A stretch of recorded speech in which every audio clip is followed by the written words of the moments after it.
Dzień dobry wszystkim. Dawno mnie tu nie było. No i na transmisji na Amberku? Nie wiem, na Amberku byłem wczoraj, przedwczoraj znowu jest z tą pogodą, nie? To jest masakra. Czemu cały czas jest obniżona temperatura wody? Nie wiem. Czy ma to sens w ogóle łowienie tutaj? To mnie to normalnie załamuje. Jak ja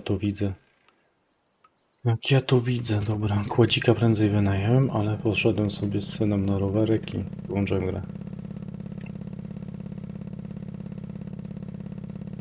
Jedziemy zobaczyć na 83, chyba. Cały czas był ten kawior, ja sobie muszę popróbować coś pokombinować z tuńczykiem i halibutem z rekordów tygodnia. Teraz nie wiem, czy to bardziej halibut, czy bardziej tuńczyk. Właśnie. Czy ja mam dipy oba? Halibut spicy mam. A tuna?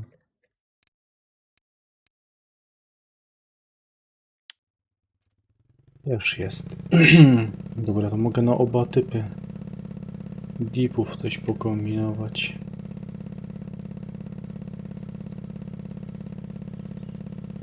Podobne zestawy jakieś spróbuję zrobić, ale na jednej wędce chyba dam inny dip.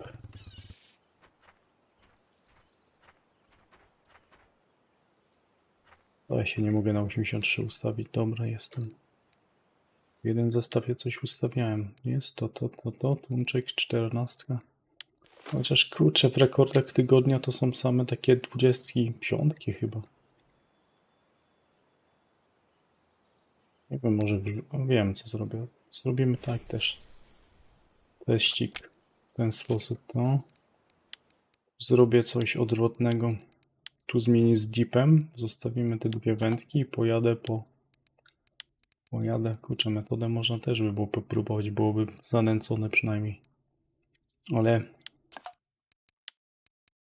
chyba pojadę po większe przynęty, właśnie takie z rekordów w tygodniu. Teraz nie wiem, tam halibut czy tuńczyk? No tuńczyk. Zobaczyć. Tu jest tuńczyk.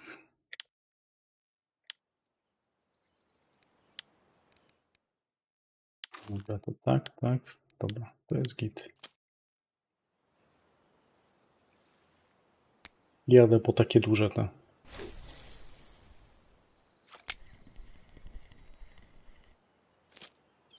Pojedziemy po dużego tuńczyka i halibuta.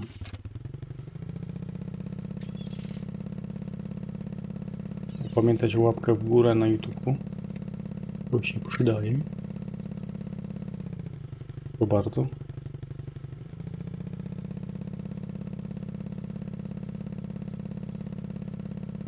Fajnie by ktoś napisał, czy wszystko dobrze słychać. Ja nie mam pojęcia.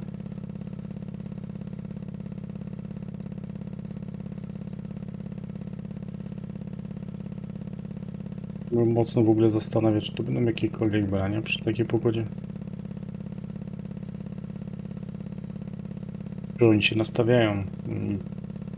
Duże przynęty, mało brania, ale jak już coś ugryzie, to gigant. Dużo coś tu jest.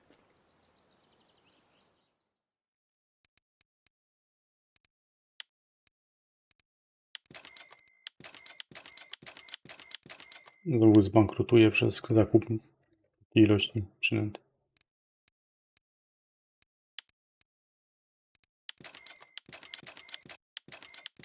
Dobra. Coś będzie można pomieszać.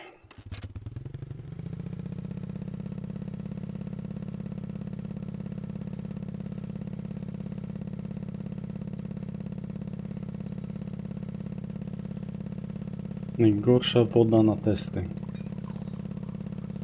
Gdzie jeszcze mogłoby na to brać? Na 64? Albo na dębie tam?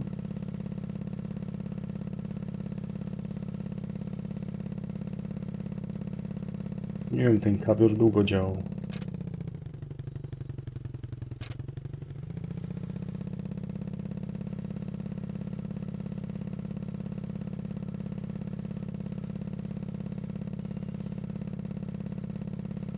Tu było jakieś branie.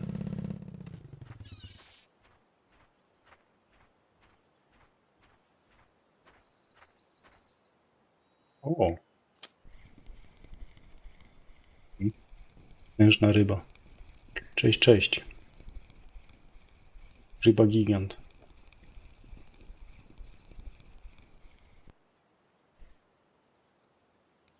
Jest, na to czekałem. Na karasia. To jest to, co chciałem. Ja nawet nie wiem, czy zanętę wrzucać do wody, nie? Przy takich braniach.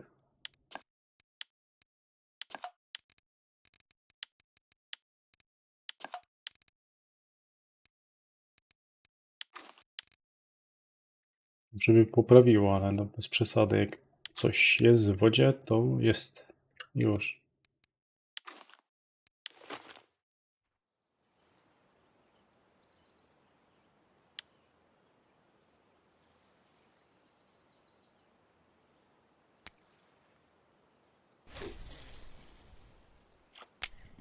Wolałem z tymi przynętami. Stawiam, że będą karasie na to brały.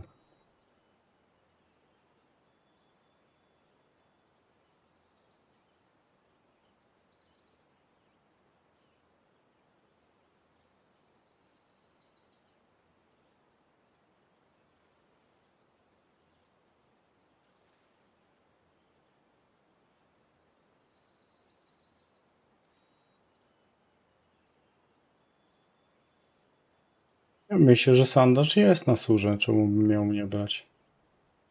W sumie 2 miejsca są takie, nie?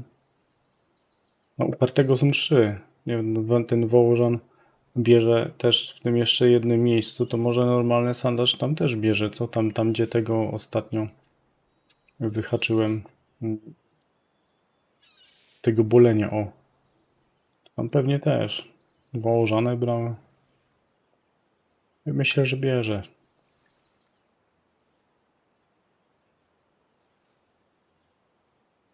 Byłem na Niedźwiedziu Zabrzaną. Jaka jest pogoda na tym? O, normalna teraz już się poprawiła. Ale wydaje mi się, że jak byłem nagrywać, to było słabo. I tak te ryby brały. Jak siedzi i się irytuje.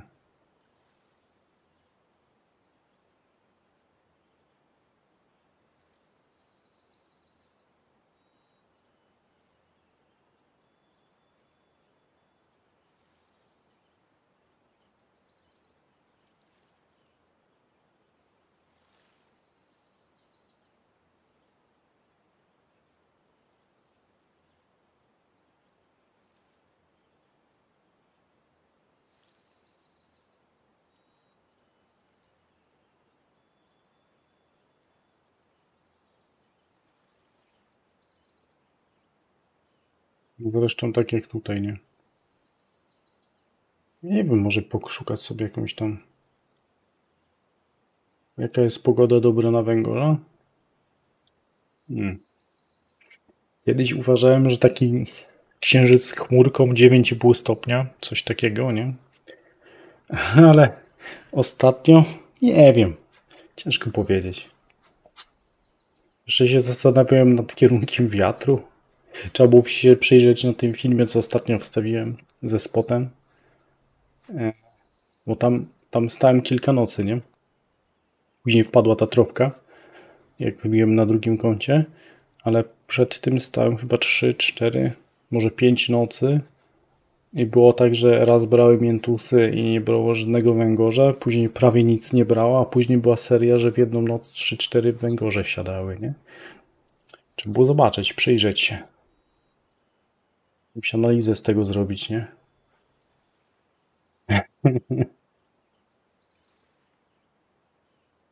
Nie wiem, ja mam szczęście po prostu. Najlepsze, że ten węgorz na tym gaziu siadł w ogóle bez zanęty, nie? Nie chciałem się robić. Rzuciłem tak sobie, bo tam mecz leciał, wędki się robiły, bo był wrzucony ten elektryk do robienia.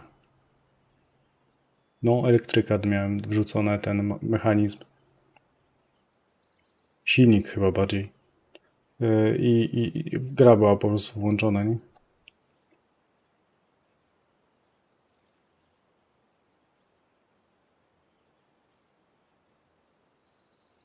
No, a kiedyś mówiłem, że wydaje mi się, że 9,5 stopnia, coś takiego i taki księżyc z chmurką.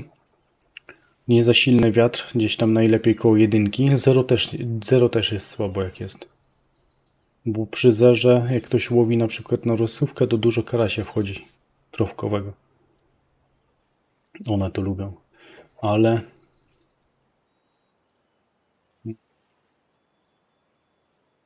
później takie złote strzały, że pojedyncze węgorze większe wychodziły na przykład przy 8 metrach wiatru, nie? To było też ciekawe. Weź spróbuj jakieś wnioski wyciągnąć z tego sensowne. Bardzo trudno.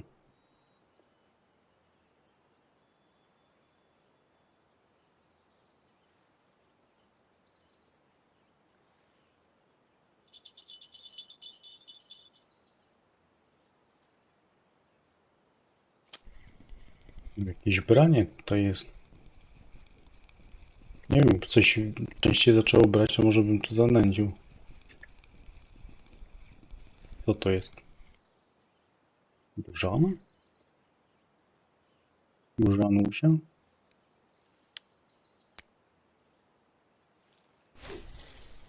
Na co ona wzięła? Na halibuta czy na tuńczyka? One lubiły też ostre, nie? Czyli ja bym się bardziej spodziewał, że na tego halibuta ten dip ostry. Może coś w tym jest. No właśnie, tym bardziej jak nie nęcę, to może pokombinować. Może oni mają jakiś głupie sposób.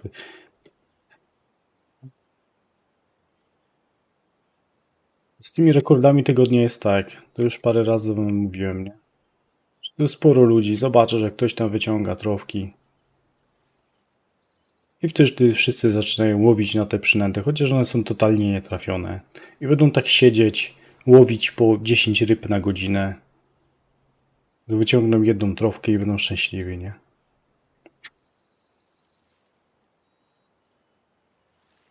Tylko teraz się ciężko odnieść przy tej... Jeszcze woda dochodzi do tego. Nie wiem, co ja wam mówić.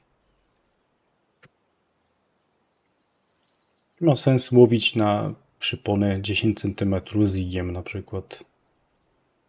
Tak jakby na dnie leżało. Kombinowałem ostatnio.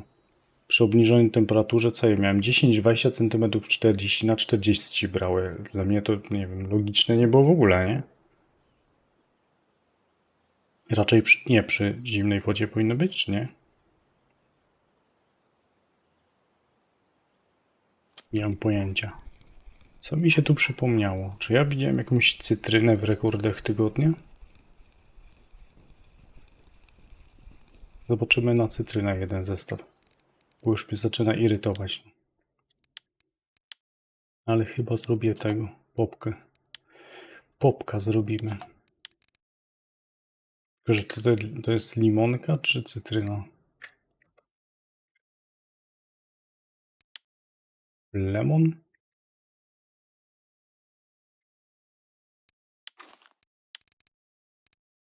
A tu była citrus po prostu. Kurczę, to jest tak głupie.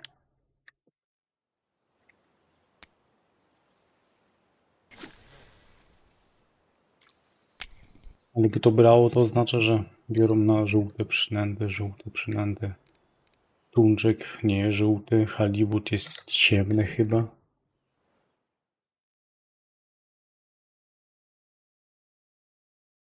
No właśnie, że jest zimne, to niby przy dnie, nie?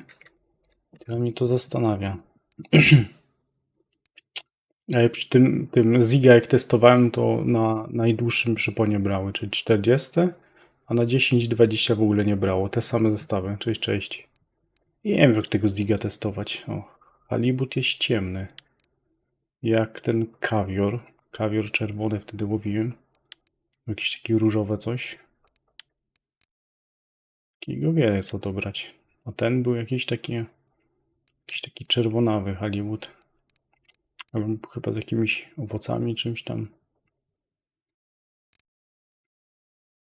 Bo sam tuńczyk jest taki szary, ten pelet. Nie, żółty. To jest coś takiego żółtego. Nie, kurczę, jakby tuńczyk, a to nie był kolor pod kolor, tylko bardziej jakaś cytryna. Nie wiem, co dobre ci. Później mi w komentarzach piszecie, weź nagraj Amber, nagraj Amber. Gdzie mam nagrać Amber? Przy takiej pogodzie mam nagrać Amber, to mi piana leci, nie? Ale już wstawiłem ostatnio 200 ile srebra przy takiej pogodzie. Ja mówię, w dupie to mam. Bierze to bierze. Będzie lepsza pogoda, będą lepsze wyniki.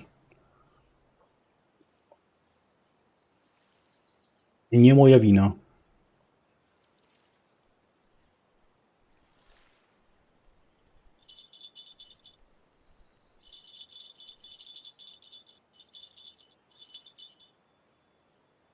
A chyba zaraz na cypelek polejadę. Bo na cypelku wiem, że przynajmniej ryby brały. Może by tam pokombinował na tym cypelku za jakimiś tam metrami. Inną przynętą. Nie wiem, coś to już trzeba myśleć. Czyli wszystkim.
Dynamiczne te brania.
Jakieś pomysły?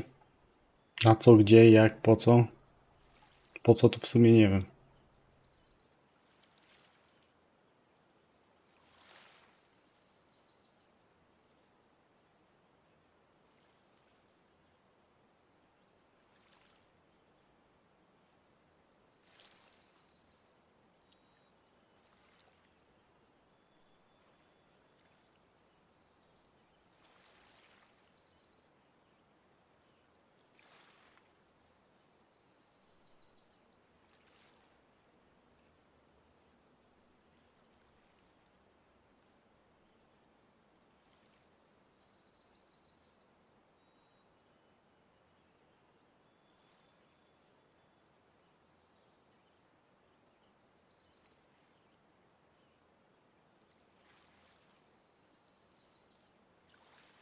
I fajny najazd znowu.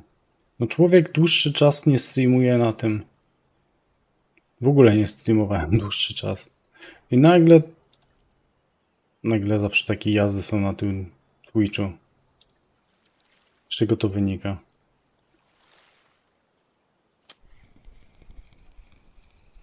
Jak do tego doszło, nie wiem.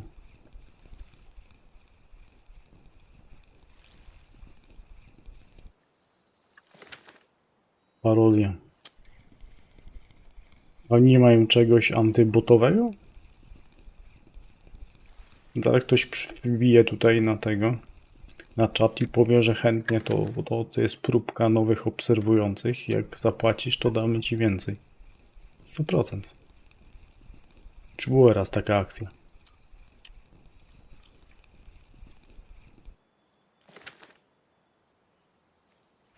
To mi 10 milionów obserwujących, jak wygląda 10 osób.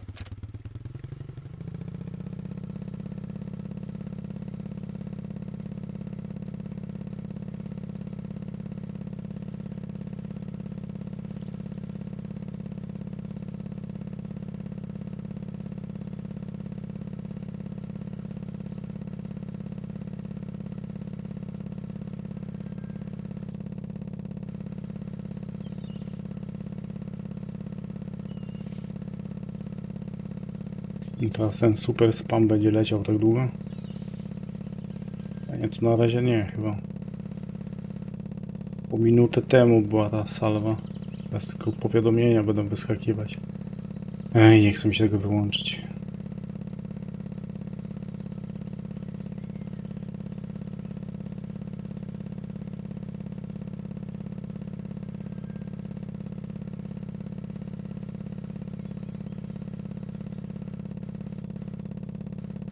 Nie, za węgorzem się nie ustawiałem, tak szczerze mówiąc. Nie?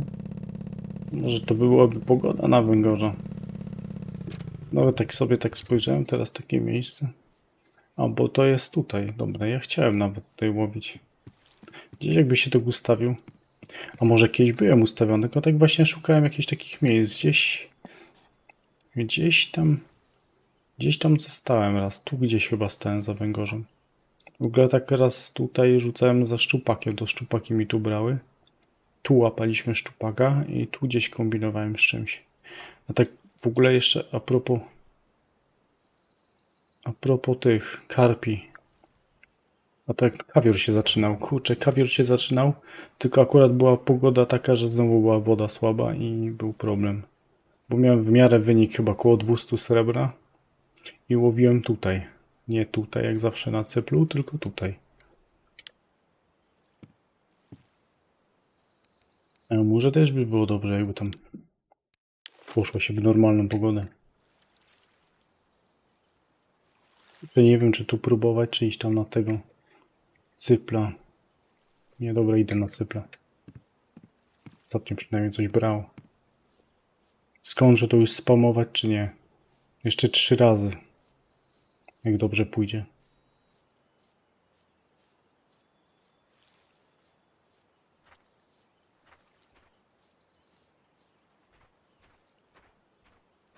Dobra, to tak. Testujemy przynęty. Tu będzie żółte. Nie, na żółte generalnie, tak? Jakieś tam. Tu jest cytrynka. Tu damy. Niech będzie tonące, ale to jest coś żółtego. Banan? Może być banan.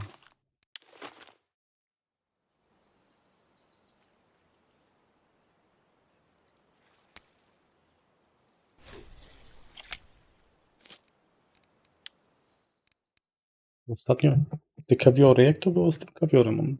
Łowiło się na żółty kawior, później się łowiło nagle na czerwony. Że tak wybór jest olbrzymi, nie? Żółty banan, porzeczka. O właśnie, porzeczka może, bo kawior to jest ten żółty. Może na porzeczkę albo na morwę? Dużo jest tego. Dobra, zobaczymy. Co by tu można w węgorza byłoby próbować?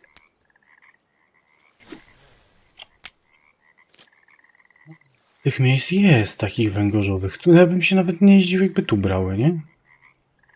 Tylko tutaj to wchodziły takie przy okazji jakieś kurcze. To jest ten problem jak na tym, na obenie. Zarzucić rosówkę, to byłyby karpie, ale jak będę rzucił na mięso, to może... Wiesz, jakbym sobie tak łowił, żeby sobie połowić, to może bym się powygłupiał, ale jak łowię, żeby nagrać jakiś film, a później zajmuje mi to parę godzin, ja mam generalnie zmarnowany czas, nie mam nic zmontowane, nagrane, to później siedzę załamany. O, tutaj łapałem. Tu po skosie łapałem. Tu czuję, że jest spot karpiowy. Tylko, że ja testowałem 15-20 metrów. Ale też jest ładnie pod węgorza, nie? Ja czuję tu potencjał. A tu też brzany wychodziły. Dokładnie tak jak na cyplu tutaj, nie? No w sumie chyba nikt nie łowi. Nie wiem, czy ktoś tu był. Jeszcze widziałem raz, co tam ruski wstawiali na fałce. Gdzieś tutaj. Te miejsca. Ale tutaj tego nie widziałem. Ja myślę, że jest wiele miejsc takich, które można było sprawdzić. Tutaj też nigdy nie było nic sprawdzone. Zobaczcie, jak blisko jest brzegu. Może coś tu napływa. Tutaj gdzieś. Znowu salwa botów. Tu jest bliżej, nie? Żeby znalazł coś ciekawego.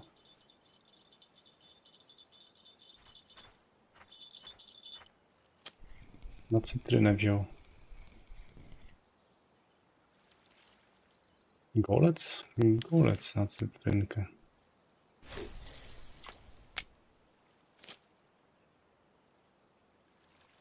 Ile tych botów wyleciało teraz?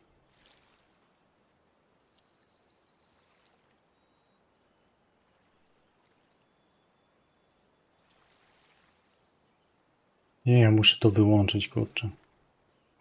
Dobra, gdzie ja mam ten alert box? To jest to.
Piękne branie, piękne.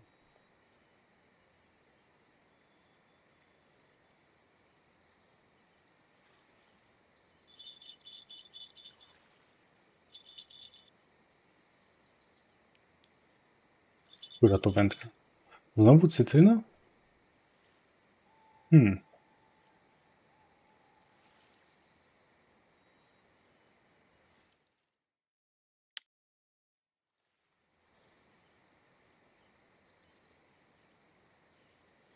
Nie pamiętam, jaka to była ryba. Jakaś kolorowa? Jakąś kolorową rybkę widziałem chyba na cytrynkę.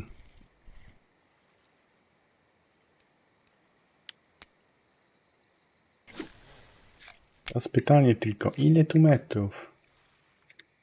Tu na banana co, nic? Zmienimy. To jest zbranie na porzeczkę. Dobra, to tak.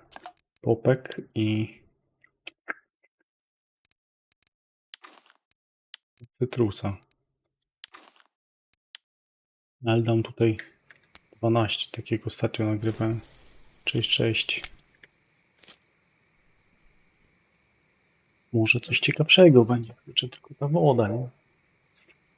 Z drugiej strony nie wiem, czy karpie by były bardziej ospałe. Jakby zimna woda, ja rozumiem, było ciepło, to one by poszły na wierzch, to ziga używać, może wtedy by się zik przydał, ale przy zimnej wodzie, przy ciepłej wodzie, nie? A przy zimnej wodzie to powinno być chyba normalnie, co?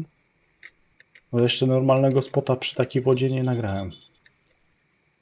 Tylko marnowałem czas.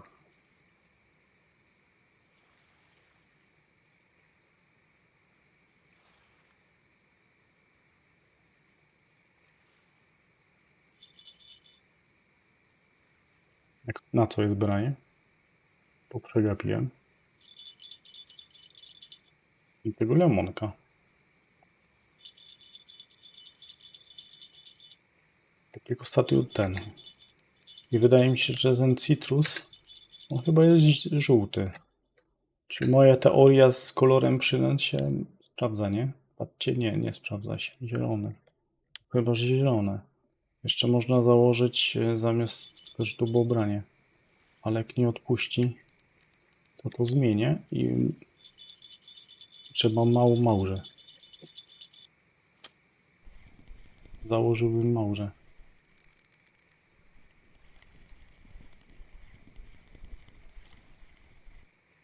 No, tego gościa się nie spodziewałem. No. To mnie zaskoczył, nie? No, znowu atak botów obserwujących na Twitchu, nie? Gratuluję. Lubię to.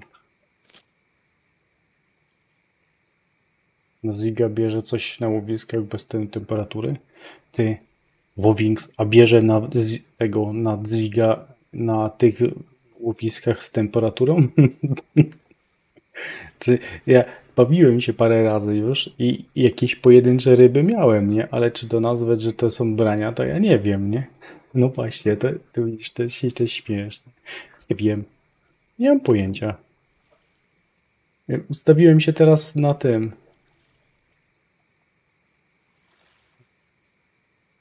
Ustawiłem się na... Chyba na Koperku byłem. Była też taka pogoda jak teraz. Tylko, że była podwyższona temperatura i tam ustawiłem przypony jakieś dłuższe. To była masakra, nie? W ilościach brań to była masakra. Rocket Jet SG-80? No co to za koło jest? Ja jest gdzieś to tam w ten? Na Discordzie? Linki. SG-80. SG-80? To jest razem pisane, czy jak to się nazywa? Które to koło?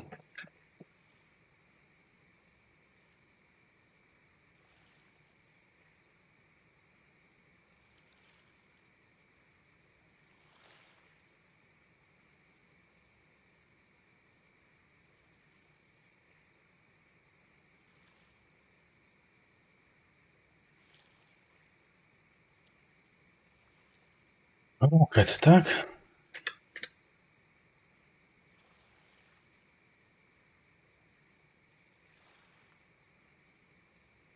Nie ma w tym spisie w ogóle? A to jest jakiś z tych tam, tych płatnych, czy co? Czemu oni nie ma tego w spisie tutaj? No, patrzę w tym skoryście googlowskim i nie widzę tego.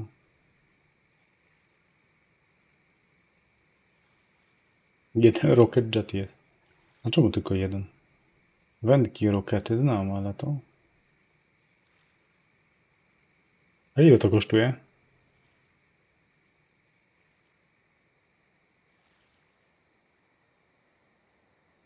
24. To jest jakiś Rocket Jet RJ7. 18, nie, 18 to chyba gram wyrzutu.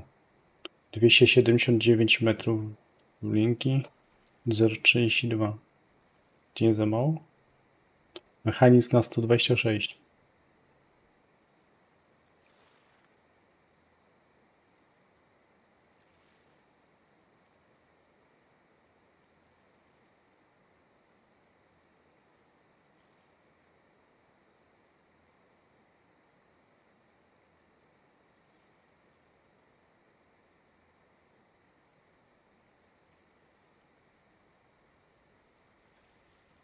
To wydaje mi się, że widzę, ale dlaczego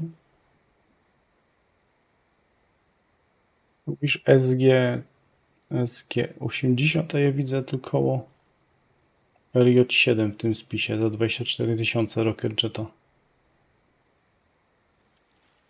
Hamulec na 27, tak? Mechanizm na 126. A co ty chcesz łowić tym kołowrotkiem? Na co on ma być?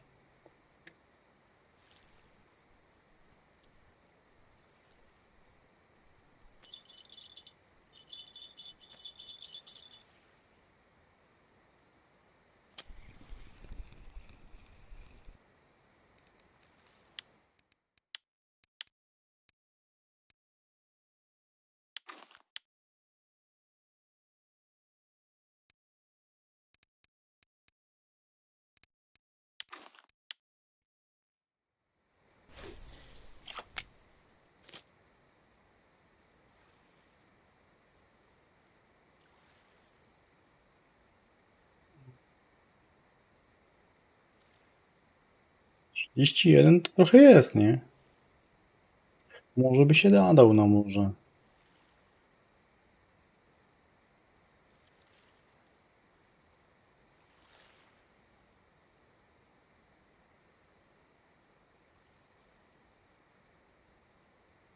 Dwadzieścia 24 000.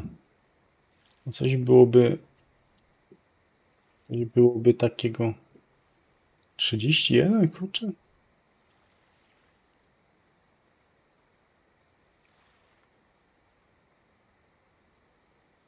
Ci powiem, że ciężko znaleźć, nie? Z taką mocą koło.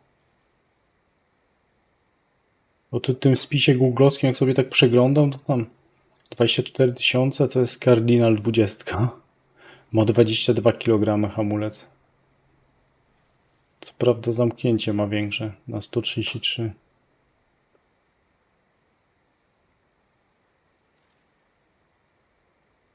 To jest koło, to nie jest multi, tylko koło normalne, tak?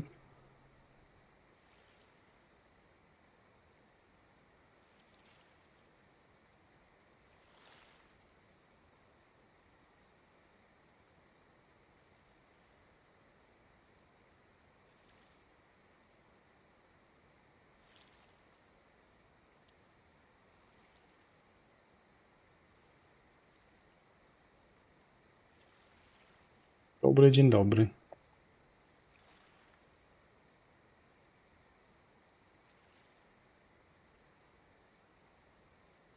Obiegi się przydają, nie? Kurczę.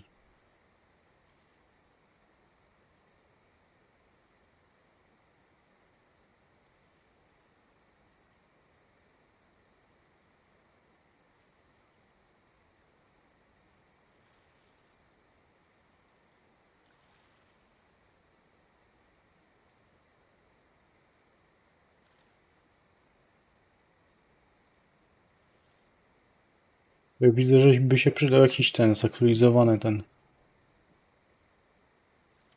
jakiś skorosz tego ula.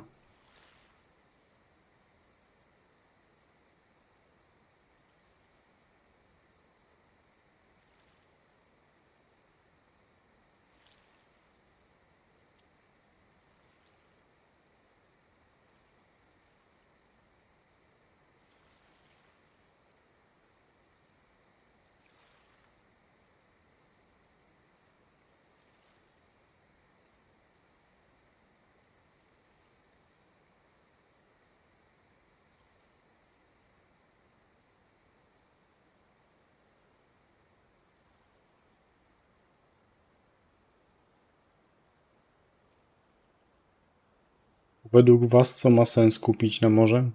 Takie nie za drogie?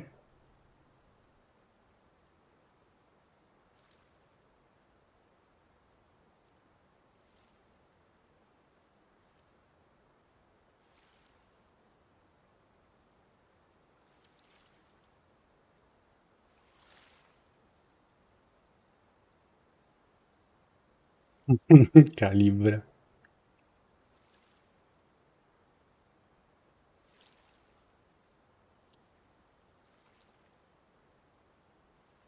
Właśnie, ja tego nie sprawdzałem. Ktoś kiedyś na początku, jak Norwegia wchodziła, to ktoś mi pisał, że da się jakiś smart dać, że no może on się nadaje, ale nie wiem. Ale on normalnie jest do kupienia, czy za, że za złoto ten kołowrotek?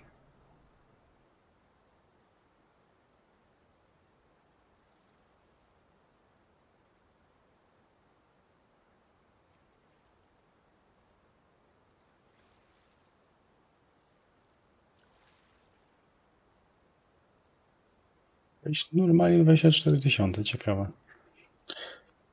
Hmm. Że zależy, co się chce robić, nie?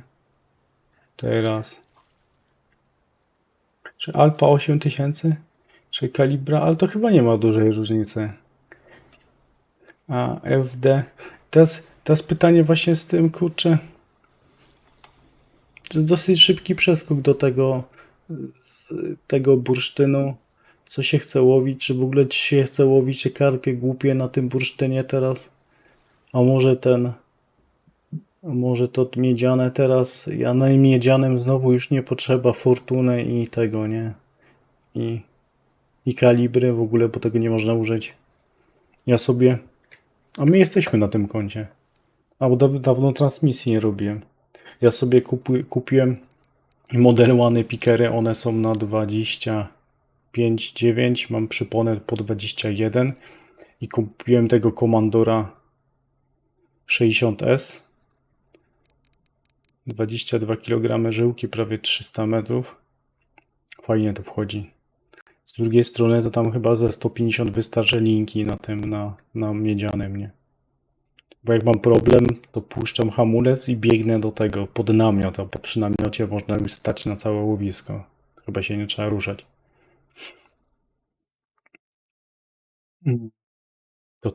Takie zestawy sobie dwa zrobiłem. Ten jeszcze jeden, a tu alfę sobie testuję dla jaj, bo nigdy nie miałem alfy. No, to wiadomo, nie?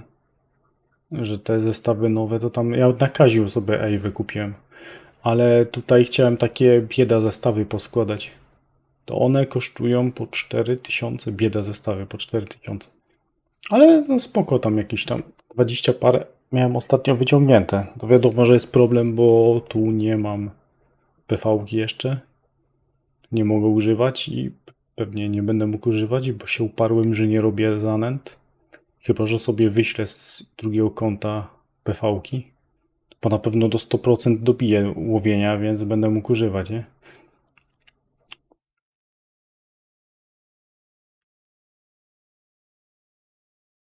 No, ale tu kupiłem alfę, a tą wędkę wygrałem na zawodach, dlatego nie kupiłem jeszcze jednego Model One'a, tylko kupiłem sobie 60S.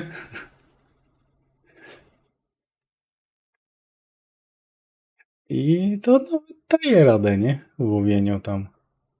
No spokojnie na miedzianym się można bawić. A zresztą ostatnio to widział spoty, to nagrywałem cześć, to nagrywałem spoty na dwóch fortunach i na jednym pikerze. Wiecie co się stało, nie? No, popsułem mechanizm ten. Zamknąłem sobie. Wesoły Mati się bawił. Musiałem używać tamte zestawy. Używałem ten fiderek z miedzianki i tam tak samo wyciągałem ryby. Tam jakaś 20 wyszła? Chyba na to. Też tutaj na tym. Także jak chce brać, to bierze, nie? O 8,5 metra wiatru, 7 stopni deszcz. Jeszcze woda zredukowana, ja pierdzielę. Jak tu łowić cokolwiek?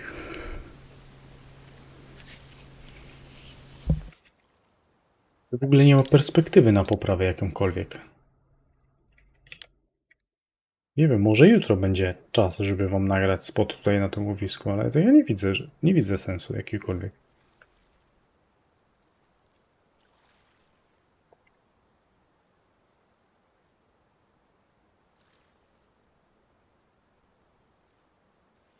Dobra zabawa jest na burszczenie, żeby się tymi pikerami pobawić.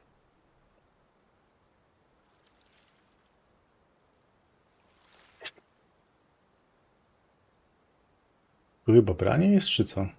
Czy po prostu tak wieje? Coś się tam dzieje. Co ja tu założyłem? Tu małże założyłem.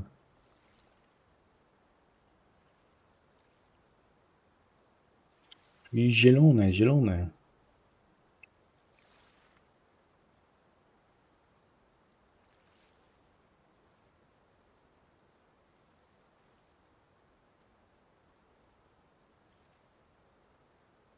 A w ogóle wiesz co Miłosz, oni używali dużo osób? Rigale. Nie Rigal? Rigal chyba dobrze mówię. Bo on ma przełożenie. I na taki farming na morzu to tam był spoko niby.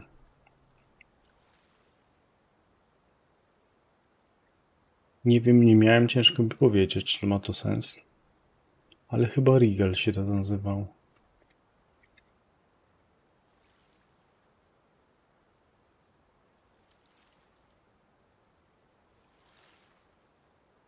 Regal 22S. Tak chyba hamulec. 16,74 na zamknięciu. 6,4 i przełożenie, 6,4 przełożenie ma i 3,8. To jest taki farming, żeby szybko rybki ciągnąć na małej głębokości. Czy karpie biorą na błyszczenie? Nie mam pojęcia.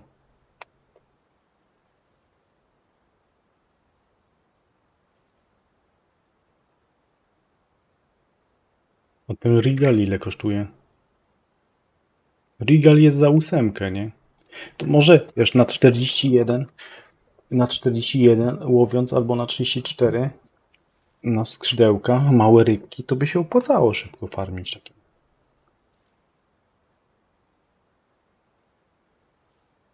W tym przełożeniu 6,4 to by dosyć szybko wychodziły z tej wody.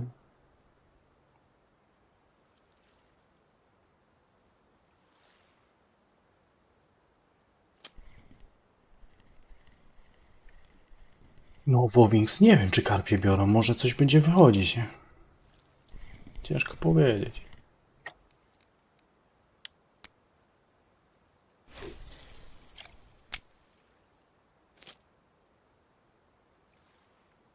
Jakbym wiedział, jaka przynęta, to może bym, nie wiem, użył bata.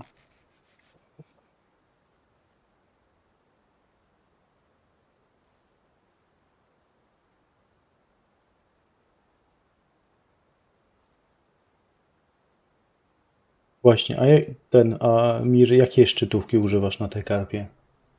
Bo tak z przyzwyczajenia, no bo po prostu, że się tak da, tak? To standardowo ustawiłem sobie 7G i mam tak ustawione, nie?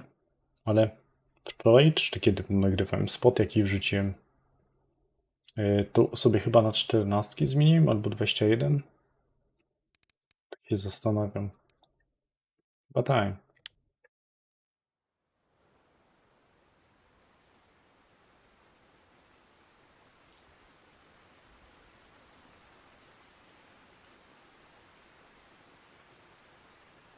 No i tak się zastanawiam teraz, nie? Czy na to karpie mieć takie lekkie szczytówki? Czy te ryby się boją, czy nie? Takie karpie i tak łowimy po 3-4 kg, 5 te kolorowe. To czemu miałby się bać szczytówki? Nie wiem, czy to odstrasza. Karasi na pewno nie odstrasza, nie? A może lepiej taką twardszą szczytówkę wziąć, mniej tego, że tych brań tam na tym miedzianym to też jest, nie wiem. Chciałem powiedzieć, że mniej brań by było tych małych gówien. Wolę, żeby brały małe niż wcale.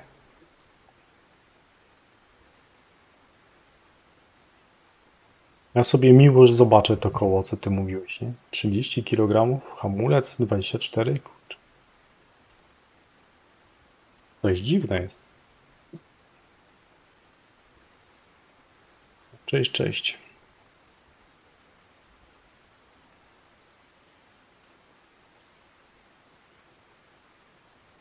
No mówię Mir, że to się zastanawiam jak z tym, nie? Ze szczytówką. Jaką szczytówkę używać? Jak twardą?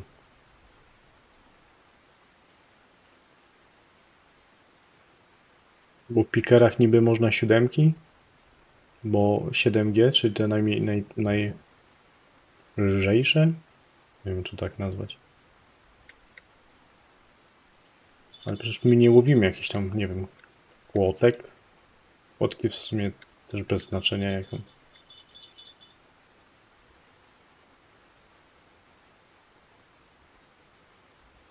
Ja mam sobie tutaj 7 poustawiane, ale to może tu, nie wiem, 56 ustawić. Ciekawe, czy to by nie było twardsze, może akcja z rybą jest inna.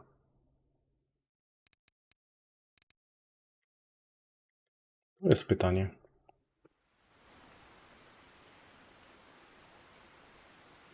Ty masz jakieś koło Tridenty? Tam były takie, nie koło, tylko ten, nie, Trident, tak?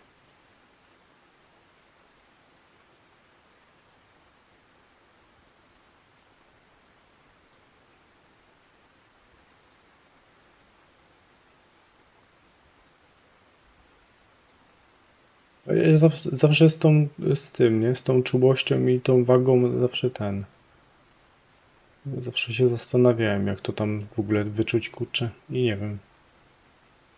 Raz się bawiłem z tymi, raz się bawiłem z więcej niż raz, no ale tam tak się raz uparłem pod te leszcze i tak jak mówiłem na 14, na tych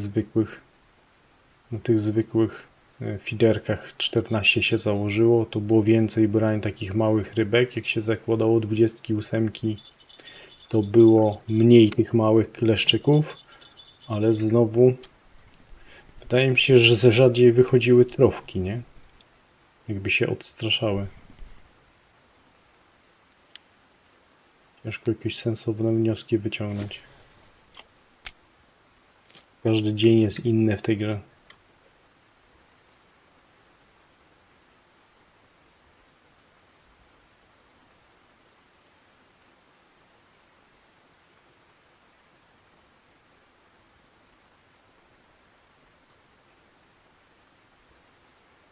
No, to były takie. One były Mir, za jakieś 5000 srebra chyba, nie? Te kołowrotki. Coś koło tego. Nie wiem, Many sobie zrobił takie 3 zestawy z tym metalem plus ryazenki, nie? I to już zestaw jest dobry na tego, na widziane. W Limesie mam ryazenki plus jak one tam się nazywają? Te kołowrotki, kurczę, zapomniałem. No to ja mam te tańsze koła. Te za 800. Ale też fajne. Już dają radę.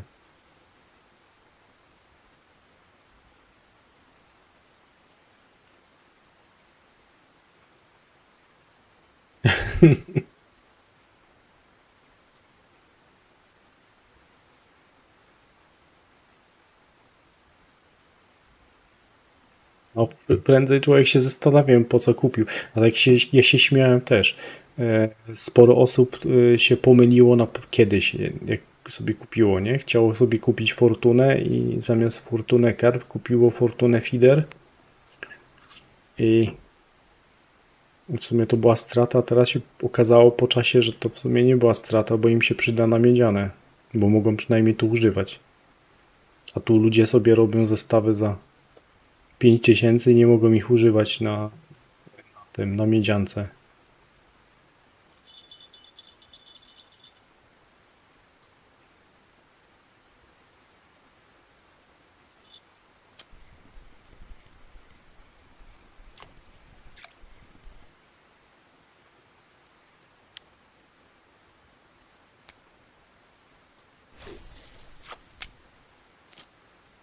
Chyba trzeba przynętę zmienić na jakąś inną.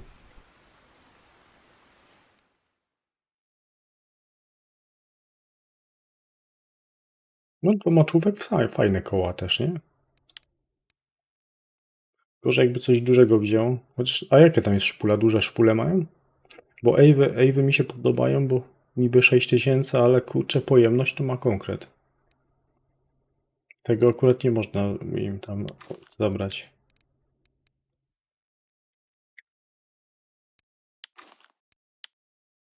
Pojemność w wave'ach jest duża.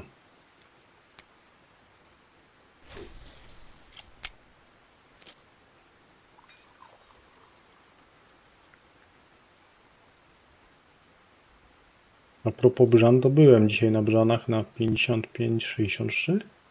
Film chciałem poskładać właśnie. Się zastanawiałem. Ale masakra. Bo pogoda cały czas była taka sama jak tutaj, czyli obniżona temperatura albo podwyższona. Coś było nie tak jest. I na zmianę. Normalne, obniżone, normalne, obniżone.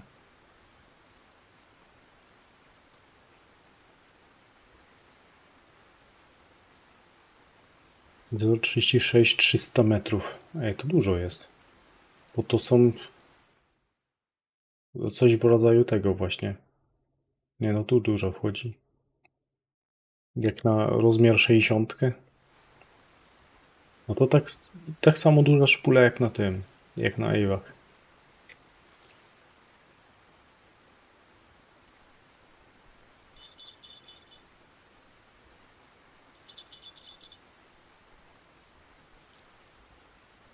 To się okaże, że kolejne fajne koło, nie? Które ma sens kupić właśnie bardziej pod miedziankę teraz.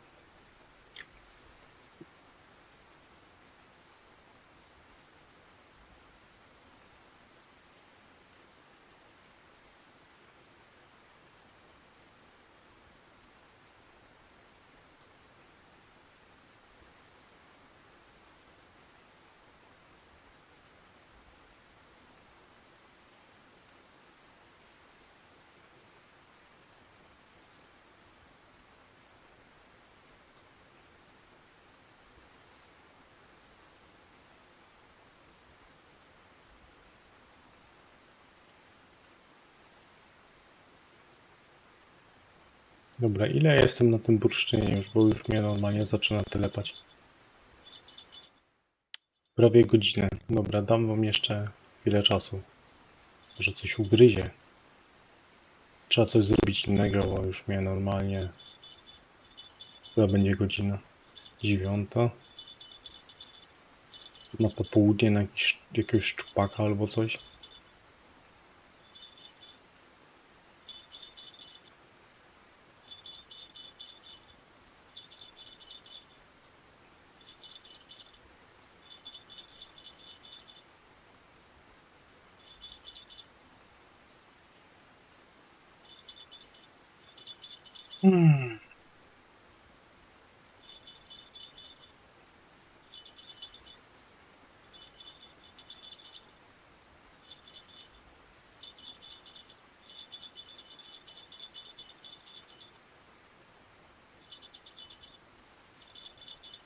No, cześć, cześć.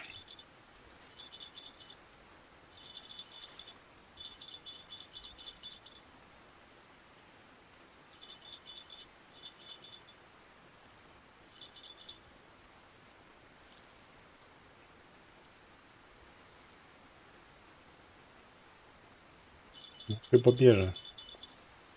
Jakiś karaluch. Znowu amur. Znowu na cytrynę. Gdzieś to tak słabo się dzieje, nie? Przy obniżonej temperaturze to ja nie wiem. Kompletnie nie wiem, co robić.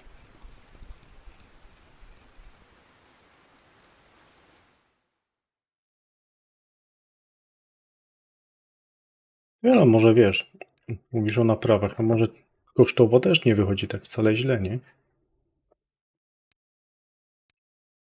Tamy mi się właśnie podobały, bo tamy fajnie wychodziły.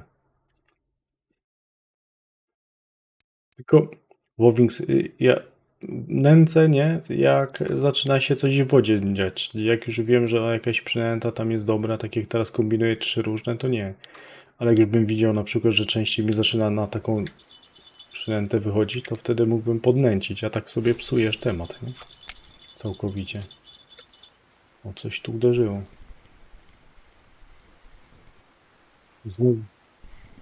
Znowu amur.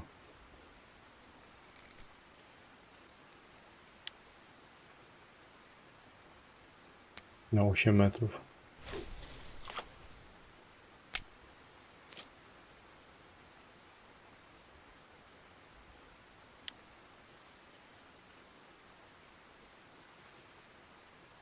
Sabaka.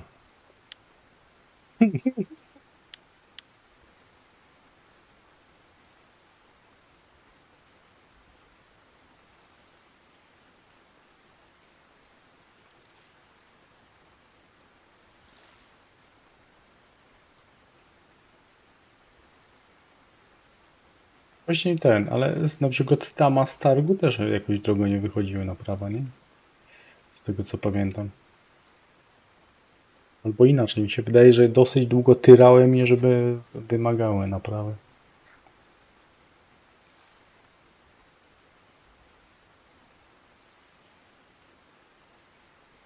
Kici rybki.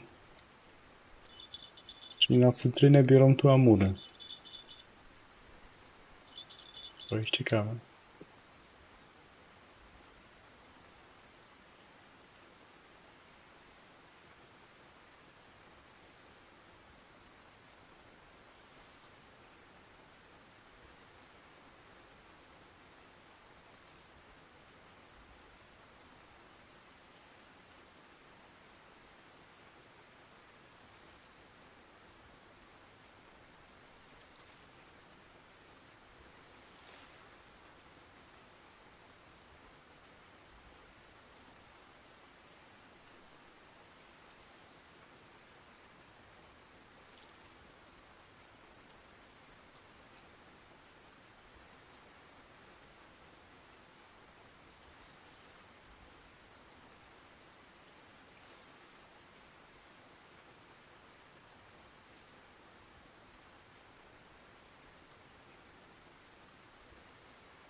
No overek też jest długo tu tyrany, nie? Jakoś kosmicznych kosztów też naprawdę nie ma. I overka, no faktycznie. Mi się overki podobają.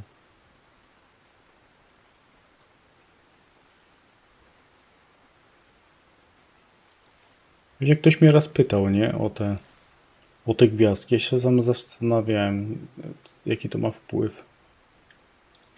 Co to daje? To się może na te koszty, nie? Może się dłużej pulsuje, rzadziej.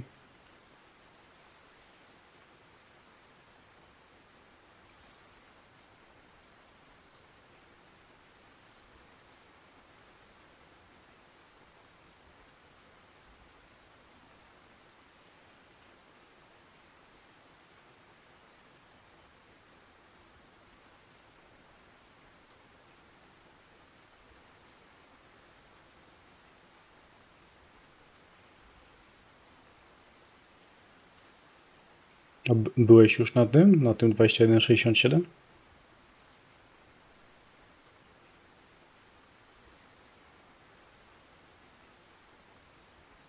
Ja wczoraj wpadłem. Dużo było drobnicy, nie? No może jakby się zamieniło haki na jakieś 2.0, to może rzadziej by tam to może rzadziej by wychodziły te takie małe, może większe wtedy wychodziło, ale ciemne amury były, normalne amury, karpie są, nie? Taki standard. Największego chyba wczoraj tam jak wstawiłem film, to nie wiem ile tam miałem. 14? 12? Nie pamiętam już. W ogóle jakaś jest misja chyba na Starym Grodzie, żeby 15 kg wyciągnąć, nie? Coś takiego było.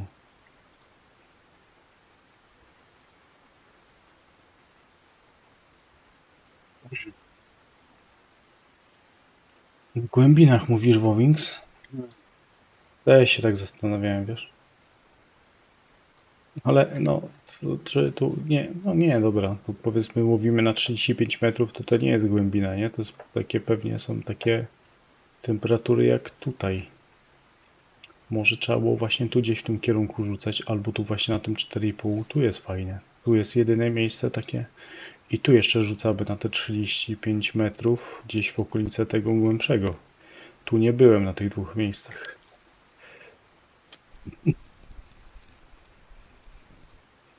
Może by tam spróbował. Ciekawe, czy ja mam kłada.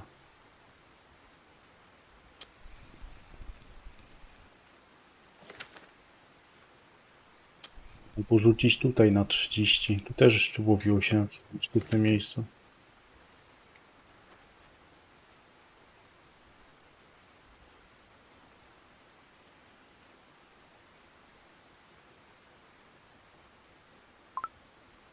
No i właśnie o to chodzi, nie?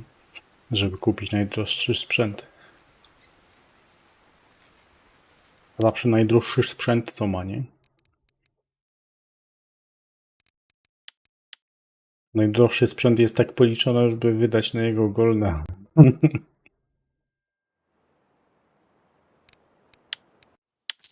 Głód 40 srebra zarobiłem. Nie chciało mi się nawet przelogować. Wracamy. Będzie na powrót 32. Ja to jestem leniwy dzisiaj. Nie róbcie tak, bo kasę tracicie. W ogóle ja sobie tak spoty jak nagrywam, no sobie skoczę tutaj, nie? Na tego, na Tunguskę raz, poleciałem później na jakieś łowisko inne, nagrać i wróciłem na Tunguskę znowu nagrywać. To jest tak gigantyczna kasa w plecy.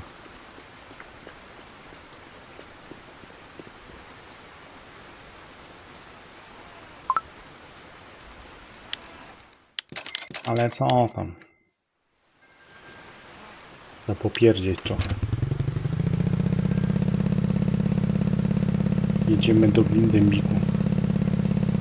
Na upartego to mogłem tam iść. Wcale stamtąd tak daleko nie ma.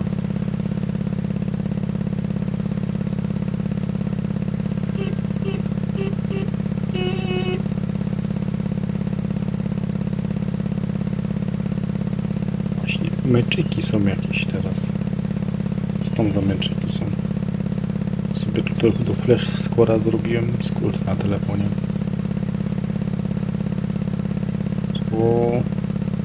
Słowacja, Rumunia 1-0.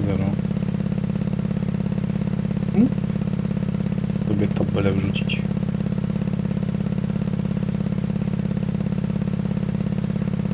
No tu kiedyś się zawiesiłem na tym moście, co był. Także już kład leżał bokiem i nie dało się jechać dalej.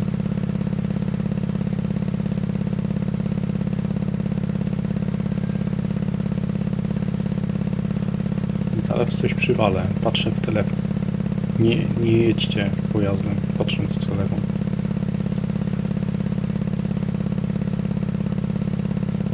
Słowacja w tej chwili na pierwszym miejscu w grupie. 6 punktami.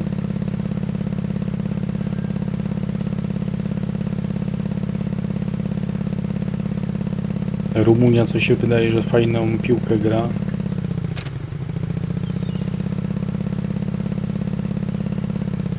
Wiecie, coś mi tu nie gra. 3 mecze pokazują, dobra. Nie, to dobrze jest, tak? Dobrze jest. Aha, czyli Rumunia przegrywa ze Słowacją. Mi się wydawało, że Rumunia fajną piłę gra i oni o co, odpadną w takim razie?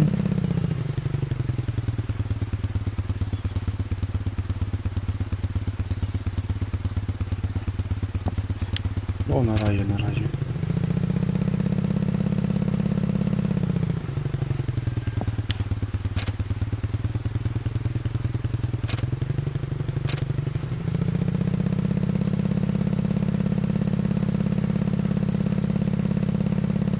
Generalnie na YouTubie mam transmisję odpaloną, tam tyle reklam nie ma. No.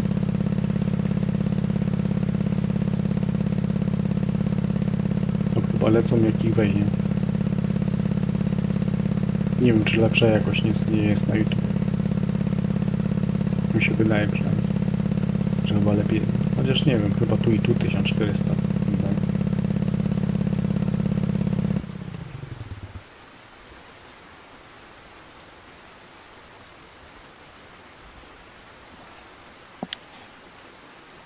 Jestem. Dobra, jeszcze chwilę popatrzymy tutaj. Czy tu coś bierze? I teraz nie wiem, czy zmieniać. Zmienię to. Zmienię na te ich śmieszne tuńczyki. I halibuty.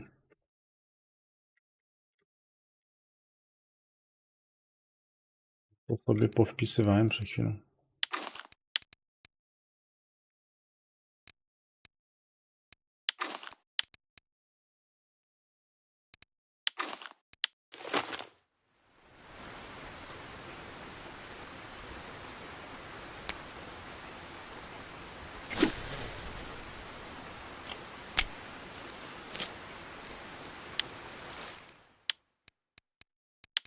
Bo na Twitchu mam wyłączone reklamy całkowicie dla tych, co tam mają kliknięte suba chyba? Tak mi się wydaje. No, a tam faktycznie, jak ktoś ma premium na YouTubie, to w ogóle nie ma.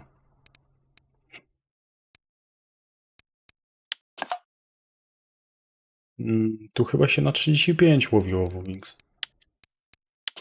Tak na czuja lecę, ale mi się tak wydaje.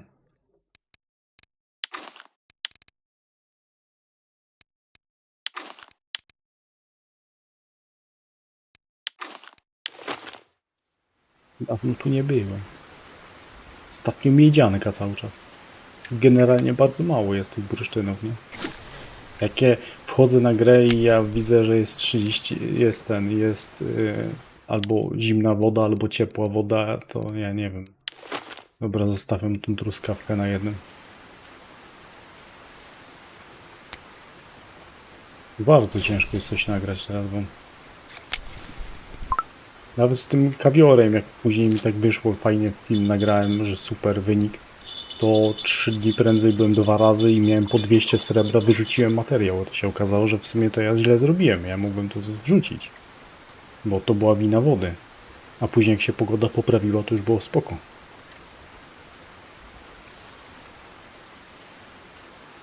Później nagle rekord zrobiłem.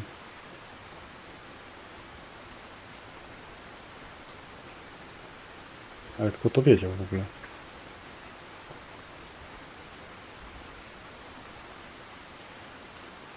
O, już jest remis. Rumunia ze Słowacją ma remis w tej chwili. Wszyscy w grupie po 4 punkty.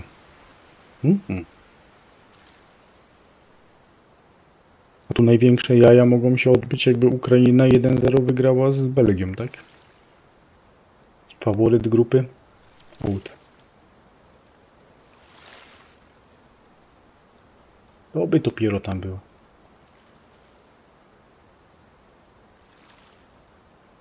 Cześć, cześć. Belgia generalnie to słabo grała, nie?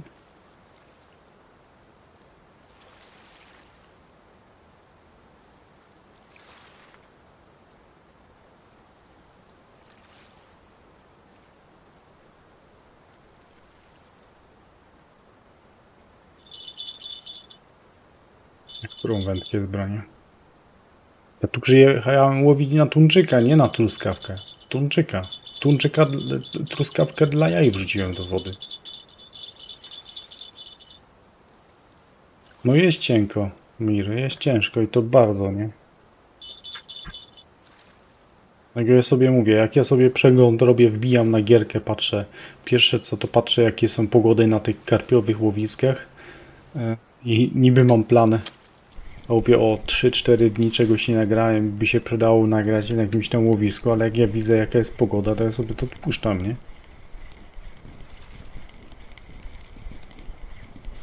To dzieje się takie coś, jak tutaj jeszcze z wami na transmisji posiedzę, to połowie. Wy sobie coś tam połowicie, posiedzicie ze mną i coś tam popatrzycie, zawsze coś napiszecie. I coś mam z tego, nie? Ale jak ja mam siedzieć, zmarnować 2-3 godziny i prawie nic nie nagrać. A dzisiaj to taką próbę miałem na niedźwiedziu. Cały czas była zredukowana temperatura. I miałem, zaraz wam powiem, bo montuję film. Miałem przez 3 godziny z 50 ryb może, z 8 brzanek. Kaszana totalna.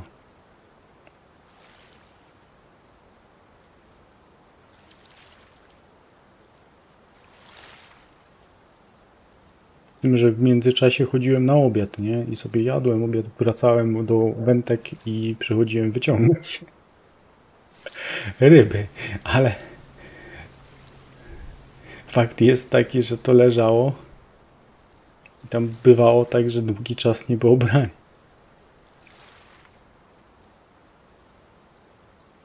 No jeszcze jest kolejny aspekt, gorszy Mir, nie? Ja nagram spot i później ktoś mi wpada w komentarz i piszą mi, że spot nie działa, nie? To jest najgorsze. A to nie moja wina, że nagle woda jest nie? Obniżona temperatura nagle. I to później jest przez 8 godzin kolejnych. To jest najgorsze. To nie dość, że teraz się wiesz, może pozmieniać, może się przez setup zmienić, bo to jest normalne, nie? Tylko, że jeszcze jest ten aspekt tej pogody, kurczę, tej temperatury wody, że to w jedną stronę, w drugą stronę. Przecież już prędzej były jazdy, że wystarczyło, że chwilę temu, nie wiem, tam popadało i już miało duży wpływ. Wiele razy tłumaczyłem, że wcale nie wiemy, jaka była pogoda chwilę przed tym, jak się logujemy do gry, nie? Bo skąd mamy to wiedzieć?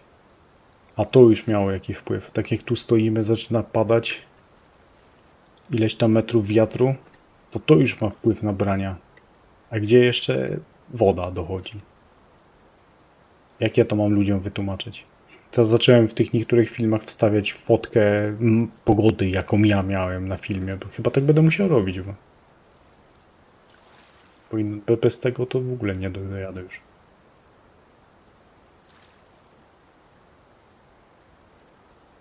W ogóle tak, co, niedźwiedź? Niedźwiedź ma teraz normalną i to długi czas. No to jak ten film wstawię, to powinniście mieć lepsze efekty niż ja miałem, jak ktoś chciał żonę łowić.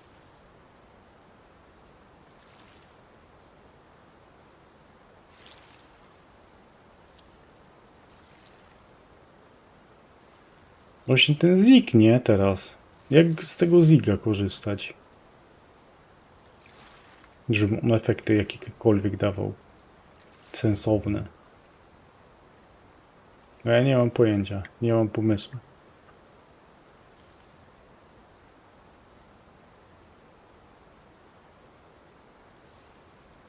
Może mi się wydawać, że to sensownie robię, ale to później ostatecznie się okaże, że jednak nie.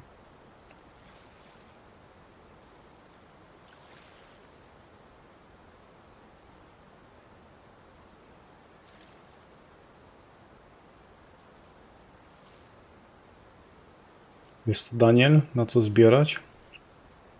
Nie wiem. Na razie łowisz sobie leszcze pewnie i się na tym skup, nie? Się musi zastanowić, co będziesz chciał robić później. Może sobie równomiernie rozwijać konto. Nie wiem.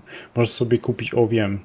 Możesz sobie, jak już masz powiedzmy 12 poziom, po 3 wędkach za 149, to pewnie masz tego. Masz 12 poziom przynajmniej.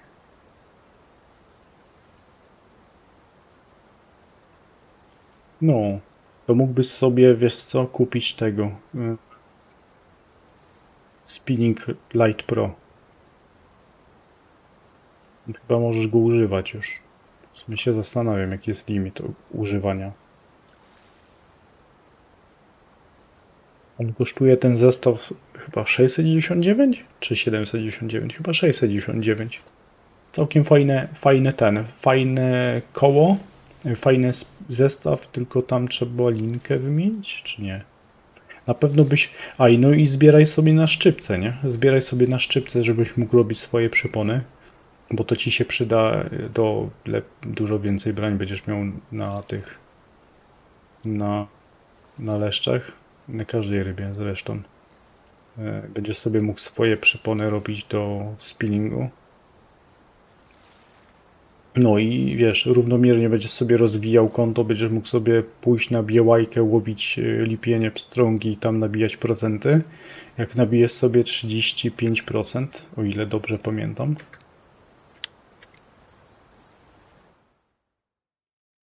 No, o ile dobrze pamiętam 35. O, tu nie ma spinningu, to będziemy widzieć. Woblery 35. No, jak dobijesz sobie do 35, to będziesz mógł spokojnie kupić sobie jakąś tam wędkę do łowienia szczupaczków. Ja mam taki zestaw zrobiony za 1500, 1400. Ten z meteorem on jest na filmie jakimś i jest na Discordzie u mnie.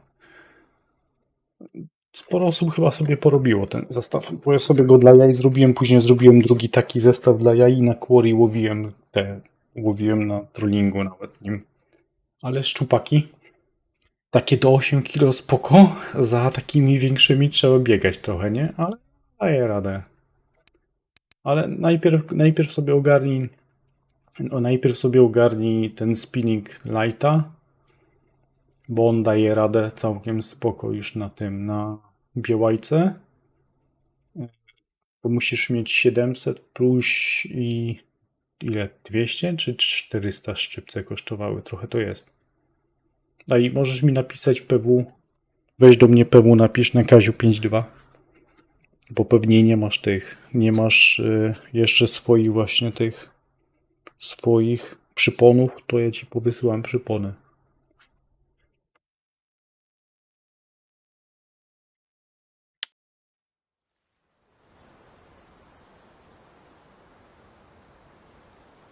A, wysłałem chyba, wiesz? Chyba wysłałem. Tak z 2 godziny temu.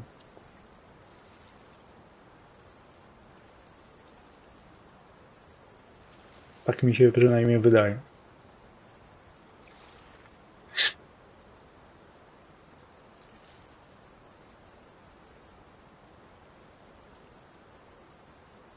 No, tak mi się wydaje, że wysłałem tobie już to. A tutaj patrzcie, stoimy, jedna ryba.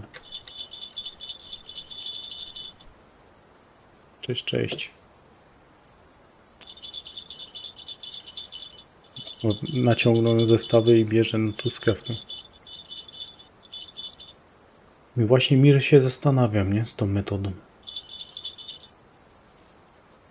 Tym zigiem. A jeszcze kolejny aspekt dochodzi, nie? Kolejny aspekt dochodzi. I problem. Że się nie ma punktów tego ziga, nie? Właśnie, ja mam tu punkty, żeby rozdać. Tak sobie można testować. Mam 7 punktów, to bym mógł tu wyrzucić. Na karpiowych jest tak głupio, że póki się tych punktów nie doda, to jest dużo mniej bran, nie?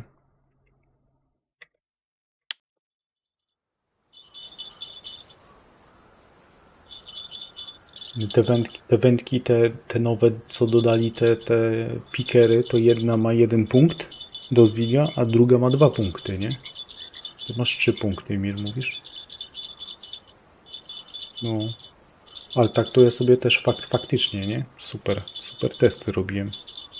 Tak to sobie mogę brać. Normalnie bierze 5 ryb na godzinę, czy tam 10, a ja łowiłem sobie zigiem bez punktów. A jeszcze masz taki... No, a to się podobno sumuje, nie? Jak ty masz 3 punkty plus 2 punkty z kijów.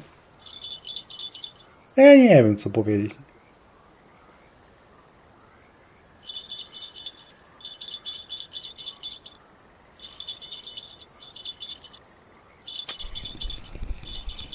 No bowin zbierze na truskawkę, wiesz z czego to może wynikać? No, wprawdzie nie ze smaku, tylko z koloru czerwonego, tak jak te kalmary czerwone. Aż teraz zmienimy na kalmara czerwonego. Tutaj. Nie na kalmara, tylko na kawior czerwony. I zaraz zobaczymy na kawiory czerwone. I się okaże, że w ogóle się nic w przynętach nie zmieniło, a te rekordy tygodnia tutaj, nie? Te wszelakie rekordy tygodnia to są z tyłka. Tuńczykowe i te inne, i halibutowe. Ja nie wiem gdzie oni to łowią, co łowią, kto to łowi.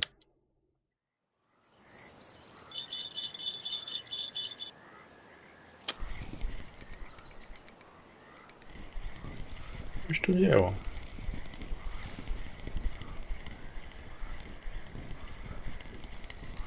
Teraz jest obniżona temperatura wody. To jakiej długości przypon miałbym do tego ziga użyć? 10 cm? Tutaj mówię, nie? Testowałem sobie ostatnio, to na 10 nie brało, 20 nie brało, dopiero na 40 brało. Mówię, jak to możliwe. Raczej bym się spodziewał, że te ryby na dnie pracują, nie? Znowu amur. Co te amury mają? To już dzisiaj 3. albo 4.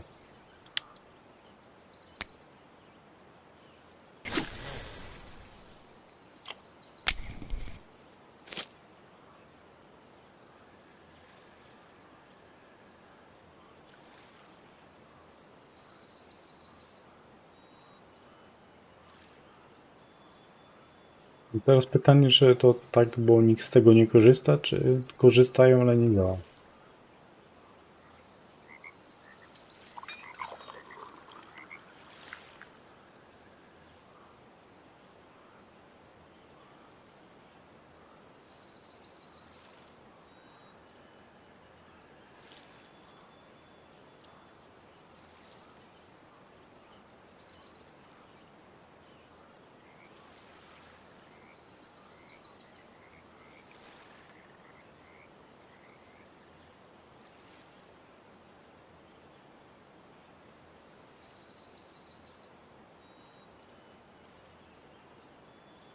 Może tak być.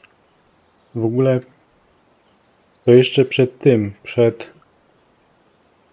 jeszcze przed tą aktualizacją, do której dodali te nagrody, te za tam ileś tam lat gry, to przed tym ludzie mi tu na transmisji mówili, że to w ogóle nie ma znaczenia ta woda, to w ogóle nie działa, tu nic nie tego, to nie wprowadzili tego. Nie wiem, to dlaczego ryby nie biorą. Tylko biorą na normalne. A w patchu przecież nic nie było. Czyli generalnie jakby byli mądrzy, to żadnymi patchami, żadnymi aktualizacjami nic nie trzeba było robić. Po prostu wprowadzałbym zmianę na serwerze w czasie rzeczywistym i by to miało wpływ na branie. Czemu tak nie jest, to ja nie wiem.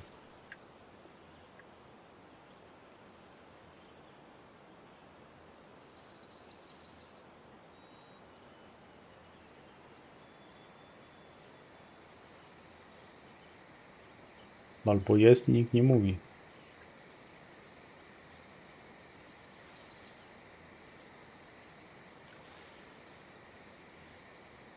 Jest ta pierwsza w grze, ryby nie ma. Ale że Wowings wymyśliłeś, nie? Idź na głębinę, a ryb i tak nie ma.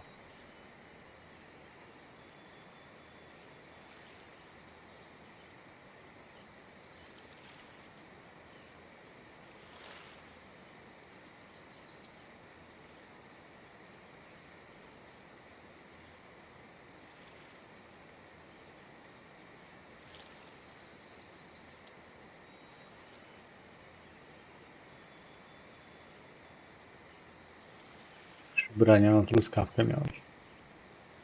To już potężna ilość, nie?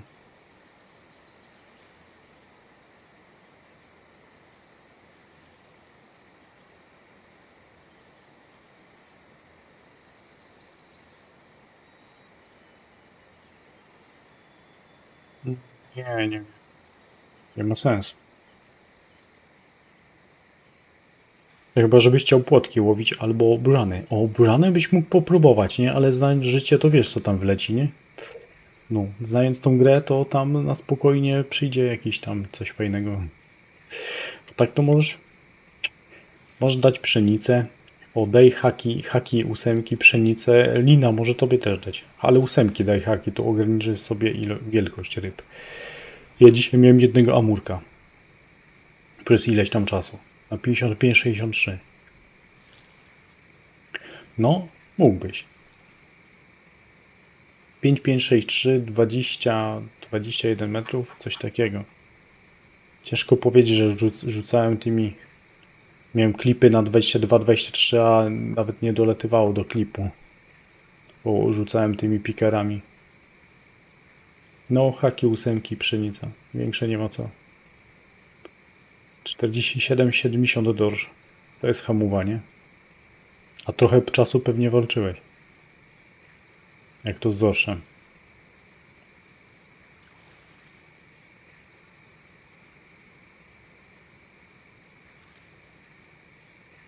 Ta gra wie jak przywalić.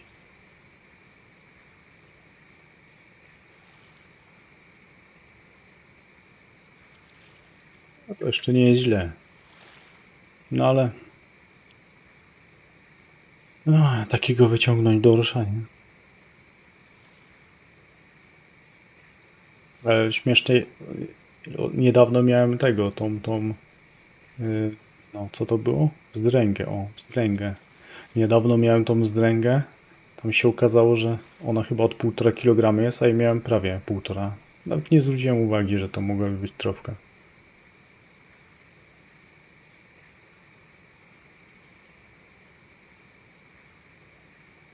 Śledzie pod expa? Nie wiem.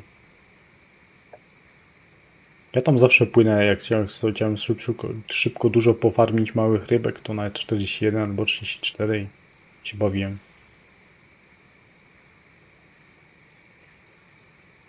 Pytanie, jaki kolor kulki jest najlepszy teraz?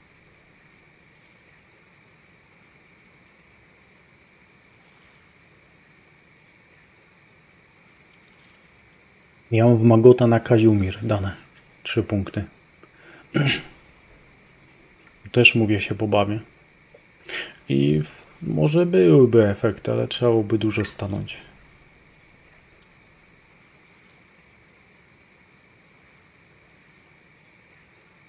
Hamulce, smary i szpule? Nie wiem, ja mechanizm na 30 robiłem, a hamulec na 15 już. Smar? Smar? Nie wiem, w sumie na ilu. Dziś fajnie było rozpisane, na ilu się opłaca, bo to wynikało bardziej z tego, że powyżej do iluś tam procent i powyżej iluś tam procent jakby cena była ta sama wymiany. Że mechanizm chyba do 30%? Jakby był ten sam koszt, dlatego prędzej nie robiło się tego? Się teraz zastanawiam. Zresztą Many kiedyś miał fajnie rozpisane, z tego co pamiętam na forum RF-ki. Ale w jakim temacie, gdzie to było? Nie pamiętam.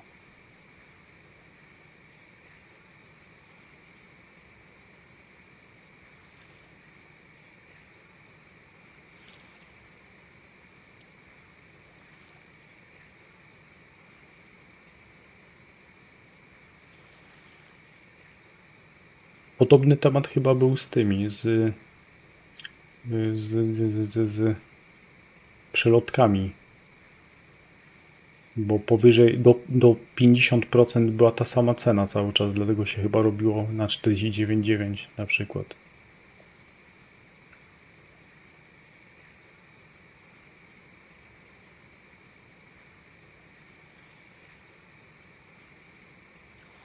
Właśnie patrzę a propos amurów na pszenicę i na niedźwiedziu. 10 kg miałem amura. Ale to był jedyny amur.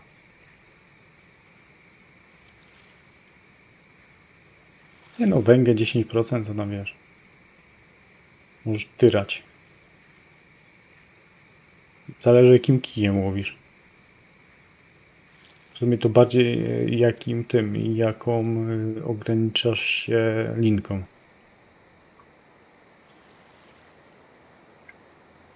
Bo węga ma chyba mechanizm na 100? 106, coś takiego?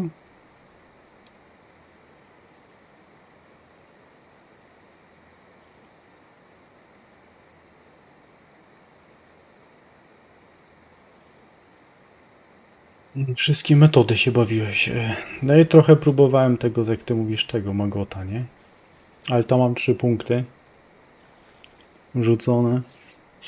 No ale to nie było szału.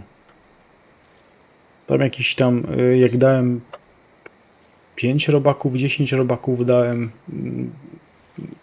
tych nowych nie dawało. Karpi wchodziły te stare pospole. Kasterki jak się wrzuciło.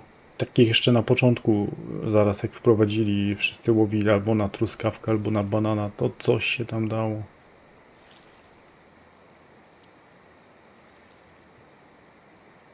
To jeszcze chyba Miłosz jeszcze możesz tam tyrać spokojnie do 20% nawet.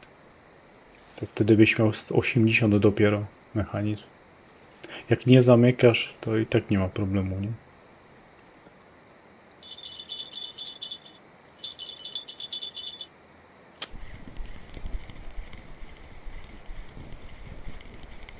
Znowu na truskawkę.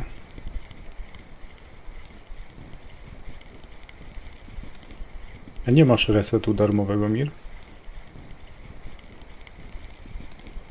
Ja chyba na każdym koncie darmowy reset jeszcze nie korzystałem.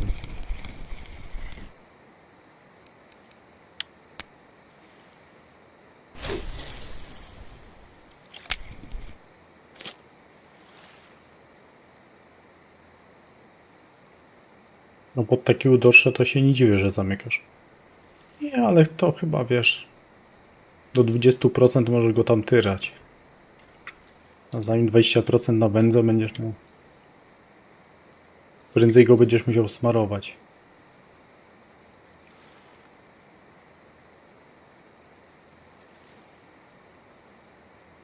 Masakra, nie? Golda tyle trzeba wydawać na resety.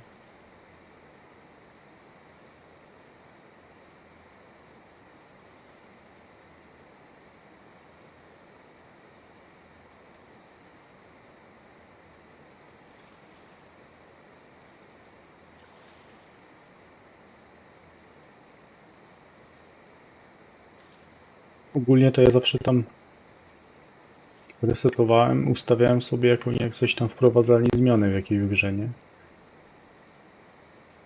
To drogo jest ten reset, nie? 5 golda kosztuje? Nawet nie zwracałem uwagi, ile to tam. Tu masakra. Gdzie to jest?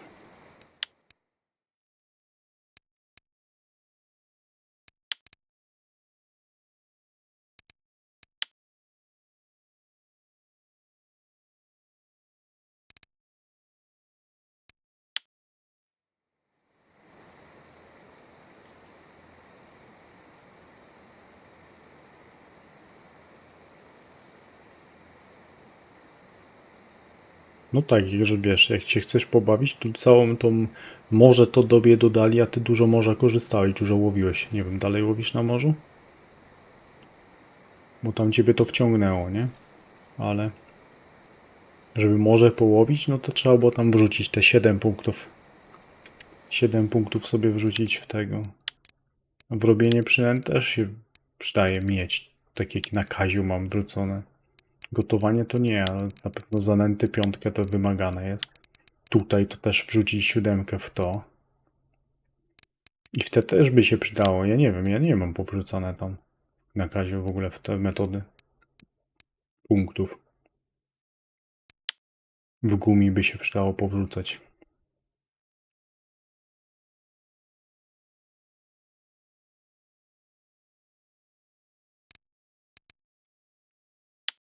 No kiedyś bardzo dużo łowiłem sobie na tym, na spławiku, to też, nie? Generalnie miałem bardzo dużo punktów w spławik wrzucone.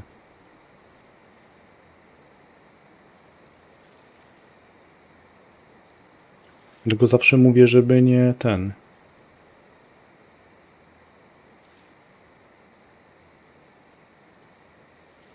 Zawsze mówię, żeby nie rozdawać tych punktów na początku, jak ktoś sobie tam zaczyna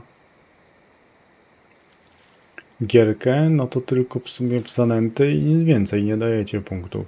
Bo nic nie jest potrzebne. Nie trzeba tego. Dopiero jak się gdzieś jest na przekarpiach, te metody początkowe, te tutaj, te to w ogóle nie wymagają punktów, chyba że się chce łowić o te tutaj podstawowe. Chyba że się chce łowić trofki, ale to tylko zwiększa szanse na trofkę, a nie na ilość brań, nie? Dopiero te karpiowe to mają sens. Te to nie jest karpiowe. Te karpiowe, czyli ten jeden popek i ten, można bałwana dać, ale to jest niekonieczne. Rzadko się z bałwana korzysta, chociaż ja czasem się bałwanem bawię. I normalne włosy i pop-up włos. Później w karpiówki, jak z fiderów się schodzi, to jest właśnie, to jest też głupie, nie? Jak masz pikery, macie 7 punktów w fiderkach, to one w ogóle nie wchodzą na pikery. To powinno być połączone. Ja już rozumiem, że karpiówki są inne, dobrze, nie? Ale to powinno być połączone. Z kolejne 7 punktów.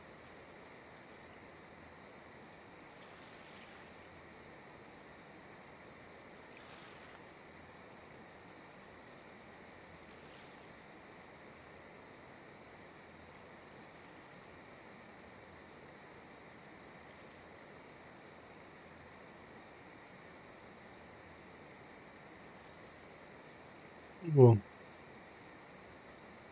Teraz miłość ja się zacząłem zastanawiać, dlaczego ja popsułem tą jedną kalibrę na zamknięciu. Bo używałem tych moich przyponów na 31 coś tam. I to już jest... Kalibra jest chyba do 31, ale przed zmianą hamulca na ten mocniejszy. I ja cały czas zamykałem te koła i to nie było problemem. Tylko że tak jak tutaj jest, ile jest mechanizm zrobione? Tu jest 10% na tym koło, na tym zestawie. Się zastanawiam, ile był zrobiony mechanizm na tym, który tu jest po 10. Ile tu był zrobione na tym, jak mi w tym momencie się popsuł, nie? Bo zamknąłem na chwilę i cyk.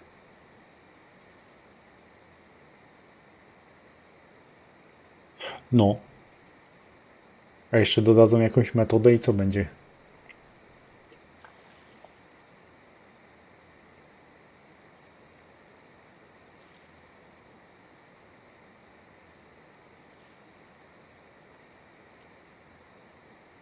Że to się wydawało, że to całkiem sporo punktów daje, nie? Że to tam mi tam spokojnie wystarczało. Jeszcze mam na Kaziu, jeśli ja mam na Kaziu jeszcze te lury rzucone, to myślałem sobie, dobrze, że one się przynajmniej łączą, nie? Że rzuci się tutaj o jakieś tam, nie wiem, w obrotówki, tak akurat gumy pokazuje. Ale w jakieś obrotówki się wrzuci, to one się aż tam do obrotówek dodają te punkty.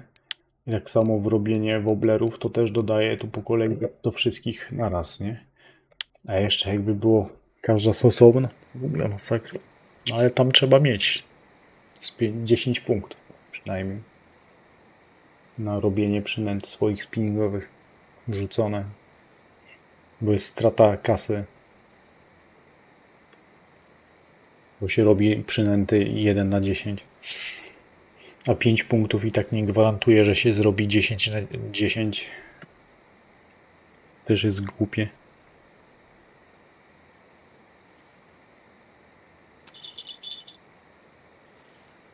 Skawka. A wędka w ogóle ani razu nie brała, na tym czeka. Jesteśmy tu ile godzin? Ja pierdzie. Powinks jesteś? Testujesz tę truskawkę? Może by truskawkę dał? Oddamy bałwana. Bałwana takiego. Mam truskawkę? Mam truskawkę taką. Damy taką truskawkę i zobaczymy takiego dziwnego miksa truskawkowego.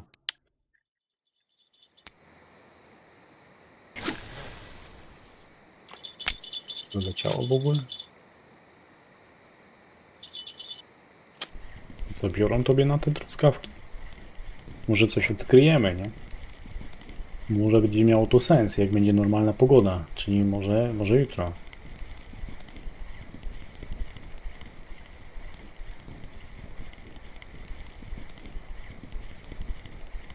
Najgorsze, że jak padnie na ryj, to nie jest na 3-4 godziny po rząd, tylko gdzieś tam, o tak jak dzisiaj było, na kolejne 8 godzin do przodu, czyli przynajmniej do 3 w nocy. 3 nad ranem będzie do dupy. Nawet na spławik to bierze. Cały czas raz, dwa, czyli tu powiedzmy, że to będzie 20, 21, druga, trzecia.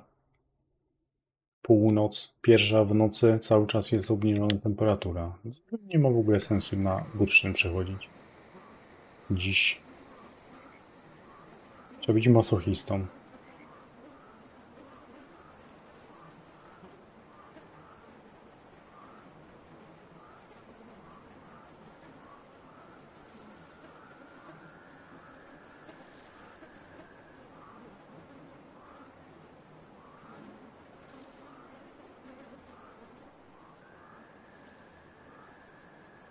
Ale ty jesteś, Alan, na tym, na Ulburgu.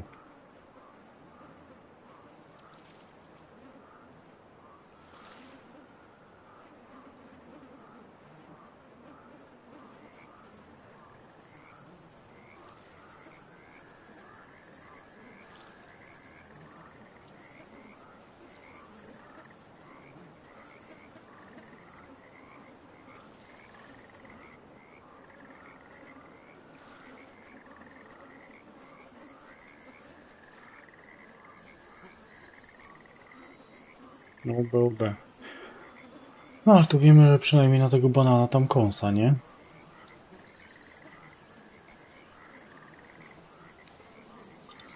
A i ogólnie to, patrzcie, że jest ten parametr z tą wodą, nie?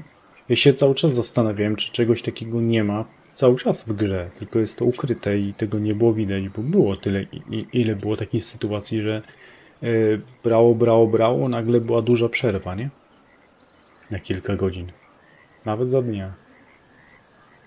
Zwłaszcza jak było zimno na przykład, albo ciepło i były zmiany właśnie pogody, deszcze jakieś i takie tam.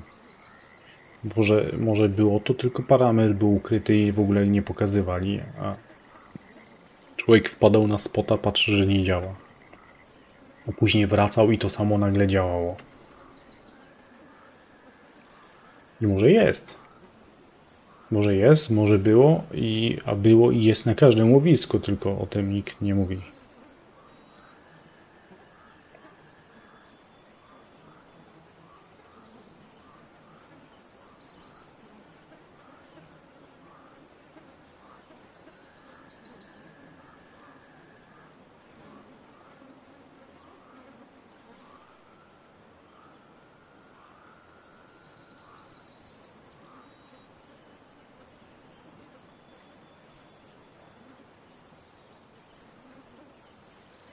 No, bo masz, zobacz, cały czas ile już transmituje 2 godziny prawie. Cały czas masz obniżoną temperaturę. I teraz ciężko powiedzieć, czy to jest wina przynęty, którą stosuję, czy wody, nie? Na pewno wody. Ale przynętę mogę też nie mieć trafionej. Teraz 2 rzeczy naraz.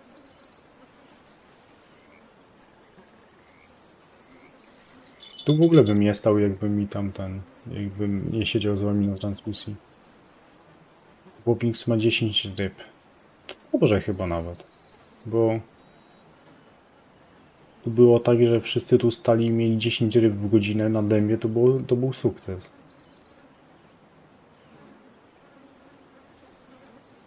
Tylko to jeszcze nie było tej akcji z tym, nie? Z tą temperaturą wody.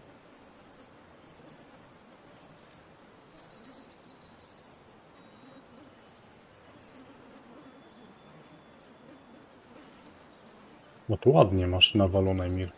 Tylko, że tam akurat dzisiaj jest chyba normalna woda, czy nie? Jak na koperku. Koperek dzisiaj jest normalny. A tu chyba jest ryba. Która sobie płynie w bok.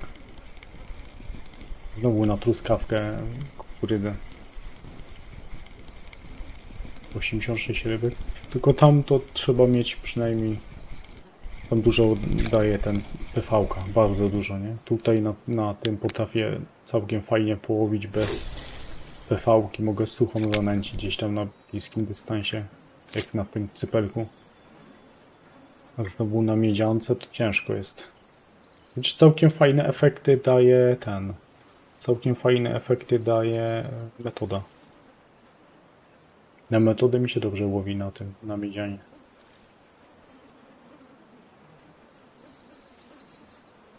Szkoda, że się nie da siatki PVA do metody dołożyć, nie? W realu tak łowię. To w którym miejscu jesteś? Tu od razu przy tym? Przy respie jakby? -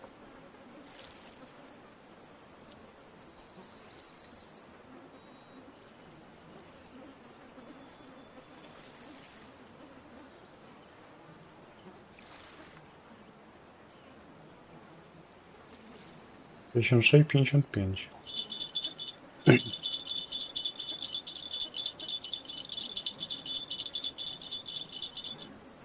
Na Połuchowie? Wszystko się łowi. Wszystko tam pływa w wodzie. Dużo masz ryb. A możesz na certy, leszcze pójść w płocie. Węgorze, ale byłem na tych dwóch spotach węgorzowych chyba przedwczoraj. Albo w piątek. Jak Southstream przegrywaliśmy. Bo najpierw chyba złowiłem tego jednego węgorza z gwiazdką i później byłem jeszcze tam sobie. To w piątek jeszcze, dzisiaj już środa jest. To w piątek nie brały węgorze, ale może dzisiaj biorą.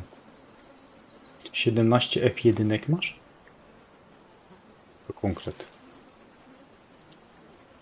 To już jest konkret.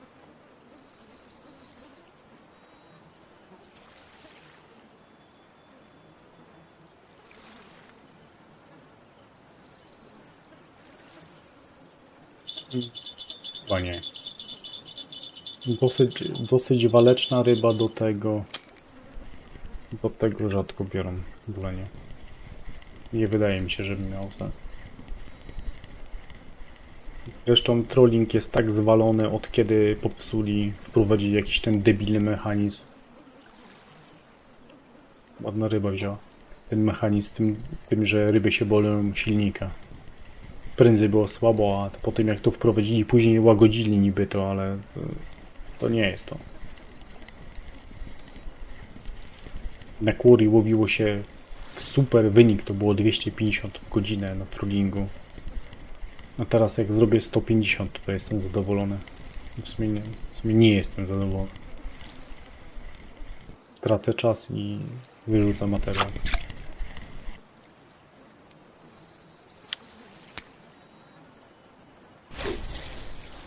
Truskaweczka. Może znajdziemy przynętę nową. Jak się pogoda poprawi, może jutro będzie lepsza na bursztynie, to nagram spota na truskawkę. Ci jeszcze ukażę.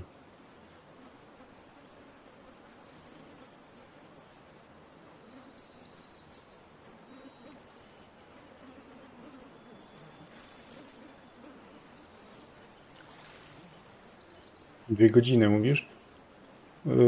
No na miedziany można z 2 godziny postać, nie? Bo tu gdzie indziej godzinę to tak ale tam faktycznie jest, tam mi się opłaca postać więcej niż tą pierwszą godzinę na miedziance.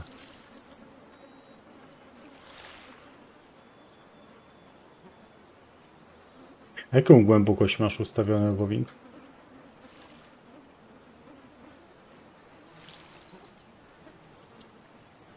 Po 2 godzinach się dają brania na miedzianie? Oj. Lubię, ale no, 1 godzinę to jest często mało, bo tak jak... To chyba było wczoraj. Wczoraj sobie nagrałem ten spocik, to w tą pierwszą godzinę miałem 12 ryb. Nie było tak źle, bo miałem mimo wszystko tam ponad 200 srebra, bo jeszcze kawiarnia dochodziło. To nie była tragedia jak za 12 ryb, ale a właśnie tylko miałem problem, bo później poprzestawiałem, jeszcze poleciałem po inne ciężarki. Co ciekawe, właśnie, a bawisz się jakimi tymi ciężarkami? Bo jak dam te przelotowe, to ja mam dużo mniej brań na każdy karpiach. Nie wiem z czego to wynika, nie wiem co oni mają robione, dlaczego miałoby ryba nie brać, co im to przeszkadza. To chyba powinno być bardziej swobodnie dla ryby? Rozumiem, żeby się spłoszyła, bo jej się coś nie spodobało, jak już bierze. Ale one nie biorą w ogóle. Pytania jakiekolwiek były. No tak to trzeba łowić na takie ciężarki normalne, tam 30 na przykład. Bo inaczej jest słabo. Specjalnie kupiłem 3 ciężarki przelotowe 10-gramowe i dupa.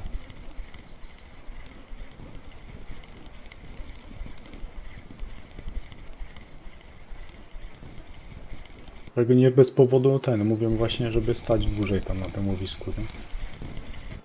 A dużo ludzi się denerwuje, że to nie bierze, sobie odpuszczają. A ja sobie właśnie, jak się upieram na nagranie akurat miedziane, to staję i mówię, dobra, jak coś gryzie i już wyszło kilka jakichś tam kolorowych, to postoję trochę dłużej. To odpłaca wtedy. Tylko nie ma faktycznie sensu iść, jak jest słaba pogoda, słaba woda. Najlepiej tylko w normalną stać.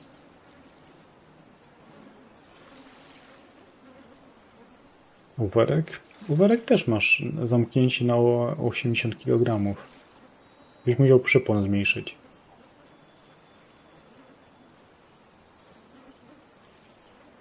To następny przypon jaki by był? 60 jakaś chyba. Nie wiem, chyba nie ma innej linki, żeby kupić sobie. Jaką linkę można było 65 kupić? Byłbyś taki, to byś mógł zamykać tam spokojnie. Bo over ma zamknięcie na 80,5 chyba.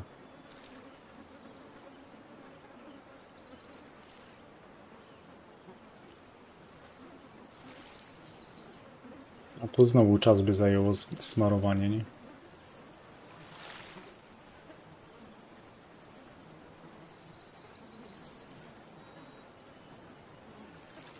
Tak źle i tak niedobrze.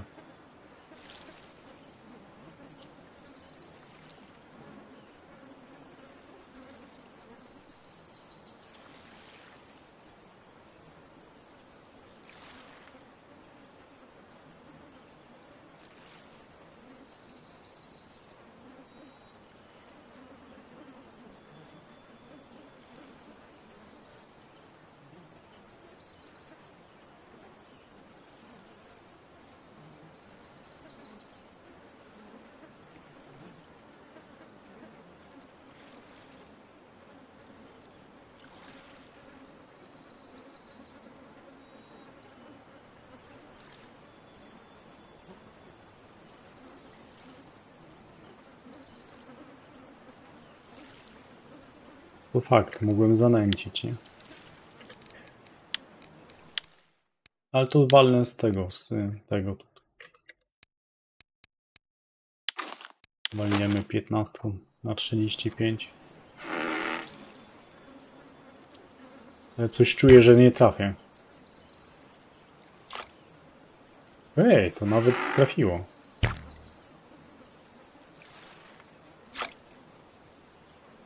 Nieźle jak przy 5 metrach. Normalna kulka chyba by miała problem.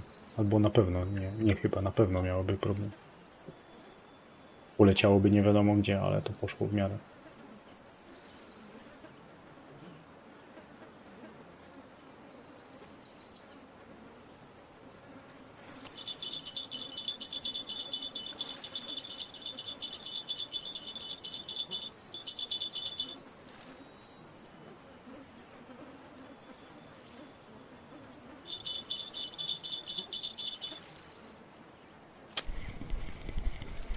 Ja to wiem, że szkoda czasu.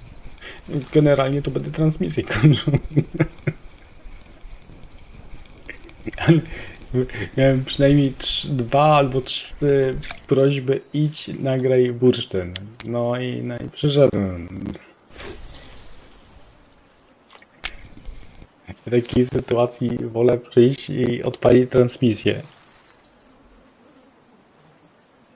Przynajmniej nie tracę czasu aż tak, nie?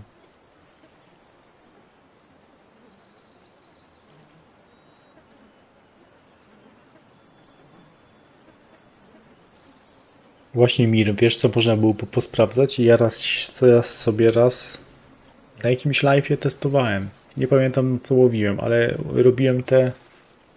Jak oni się nazywają? Co to są? Crafting. W to nie mogę wejść, ale mogę to zobaczyć. Czekaj, w bajtach to jest? Nie. Tutaj będzie. O, te stringi. Te stringery. To raz łowiłem, nie? Drogo to wychodzi, ale pewnie o to tobie chodzi, tak? Ale raz było słabo, to fajnie dawało efekty na bursztynie. Może na tym też by oddało, nie? Zwłaszcza, że tam, kurczę, potrafi oddać. Bo siadła jakaś rybka za 100, to co tam, że zje za, nie wiem, 5 srebra. No to łapiesz właśnie, no.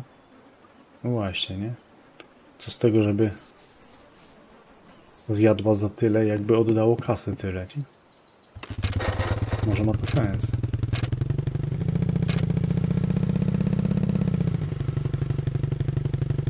Taki dwójki. Właśnie tam na przykład 6 jak się dało, to było więcej broni. Dobra, trzeba się przeteleportować. Uwaga, jakby ty cheatował. Co złego to nie ja. Ty mówisz, że tu są jakieś multiki takie. A ja myślałem, że one są tylko za kasę. Co ty gadasz? Sorry, nie że za kasę, tylko że za tego, za golda. A tu są dostępne normalnie. Tylko on ma 27, nie? Za 24 tysiące, a ten jest za 33 tysiące. Luck Live'a jest. Ale teraz już słychać, widać? 8000 pojemność. Ciekawe, ciekawe.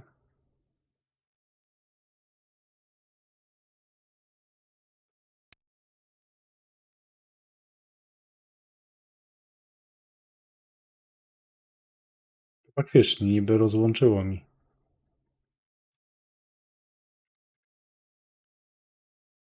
Oczywiście na czacie tego tu nie napiszę, bo się nie da. A wejdę sobie na Twitcha tu. Ale śmiesznie.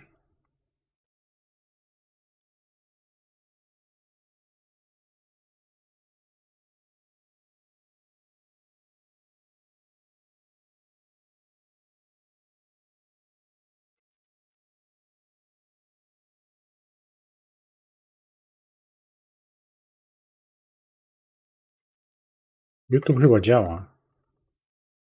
Się wydaje. Bo przynajmniej wydaje mi się, że leci transmisja, nie?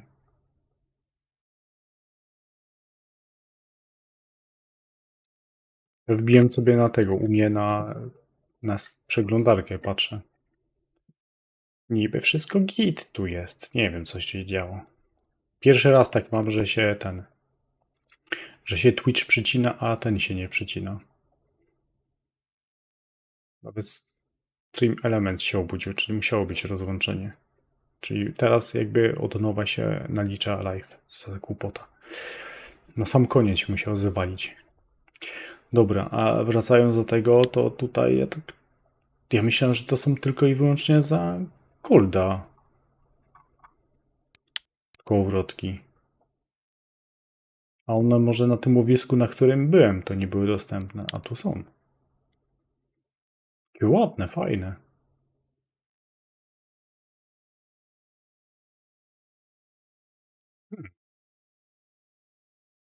Ciekawy kołowrotek. A to jest ten, co ty mówiłeś. A to co to jest? Jakiś mały multiczek.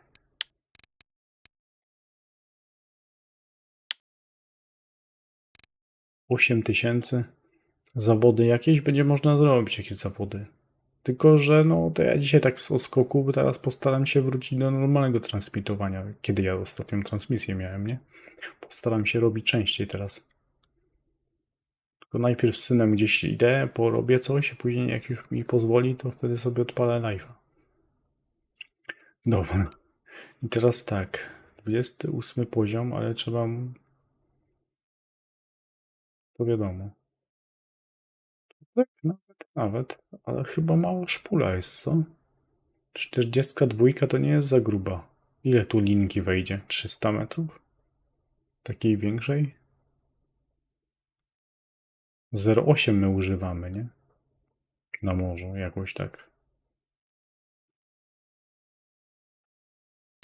Ciekawe, ile ma zamknięcia. Ale ten hamulec, kurczę. 31. Tu jest dużo mniejsza szpula. Spoko to wygląda moim zdaniem, nie? Ciekawe, jakby się zachowywał ten kołowrotek pod tego. No. Pod suma.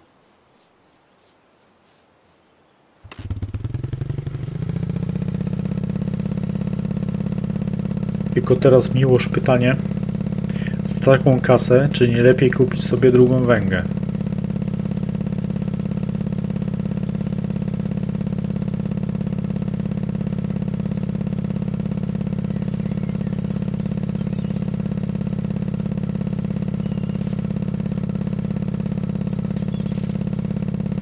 Nie wiem, co ty chcesz tam łowić sobie w przyszłości, nie?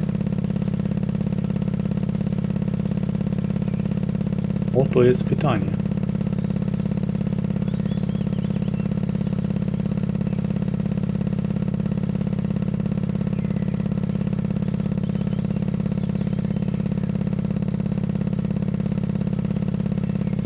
Bo te koła na bydlaki morskie to i tak są za słabe, nie?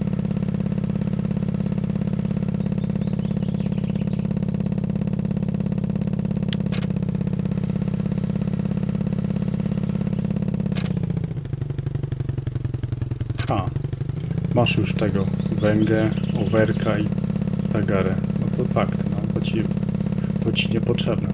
No to teraz pytanie, czy jeszcze coś wyżej nie zbierać, nie?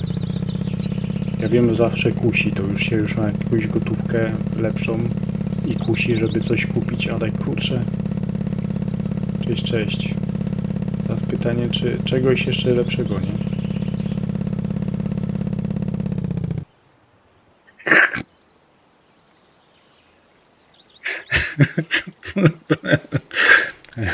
Czegoś takiego jeszcze nie zrobiłem. Dobra. Miałem kończyć, chciałem iść zobaczyć te wędki, ale chyba nie słyszę Brian z tego dystansu. Nie. Taiga 44 to może warto, nie? Zbieraj w każdym bądź razie chyba. Takim moim zdaniem. Jeszcze pytanie, ile to koło właśnie co teraz pytałeś. Ciekawe ile ma na zamknięciu. Jak ma 31 kg, to może mechanizm ma też w miarę na 200 na przykład, nie? Jak to sprawdzić? Jak to sprawdzić? Jaki to ma mechanizm? To by się przydało, nie? Może ktoś jest, co sprawdzał gdzieś jakieś informacje na temat tego poszukać. Ja nawet nie wiedziałem, nie? Znaczy widziałem te koła i się nie przyglądałem, bo widziałem, że są za goldę i to było bez sensu. Ale może... Dobra, ja będę kończył na razie wszystkim. Dzięki wszystkim za dzisiaj.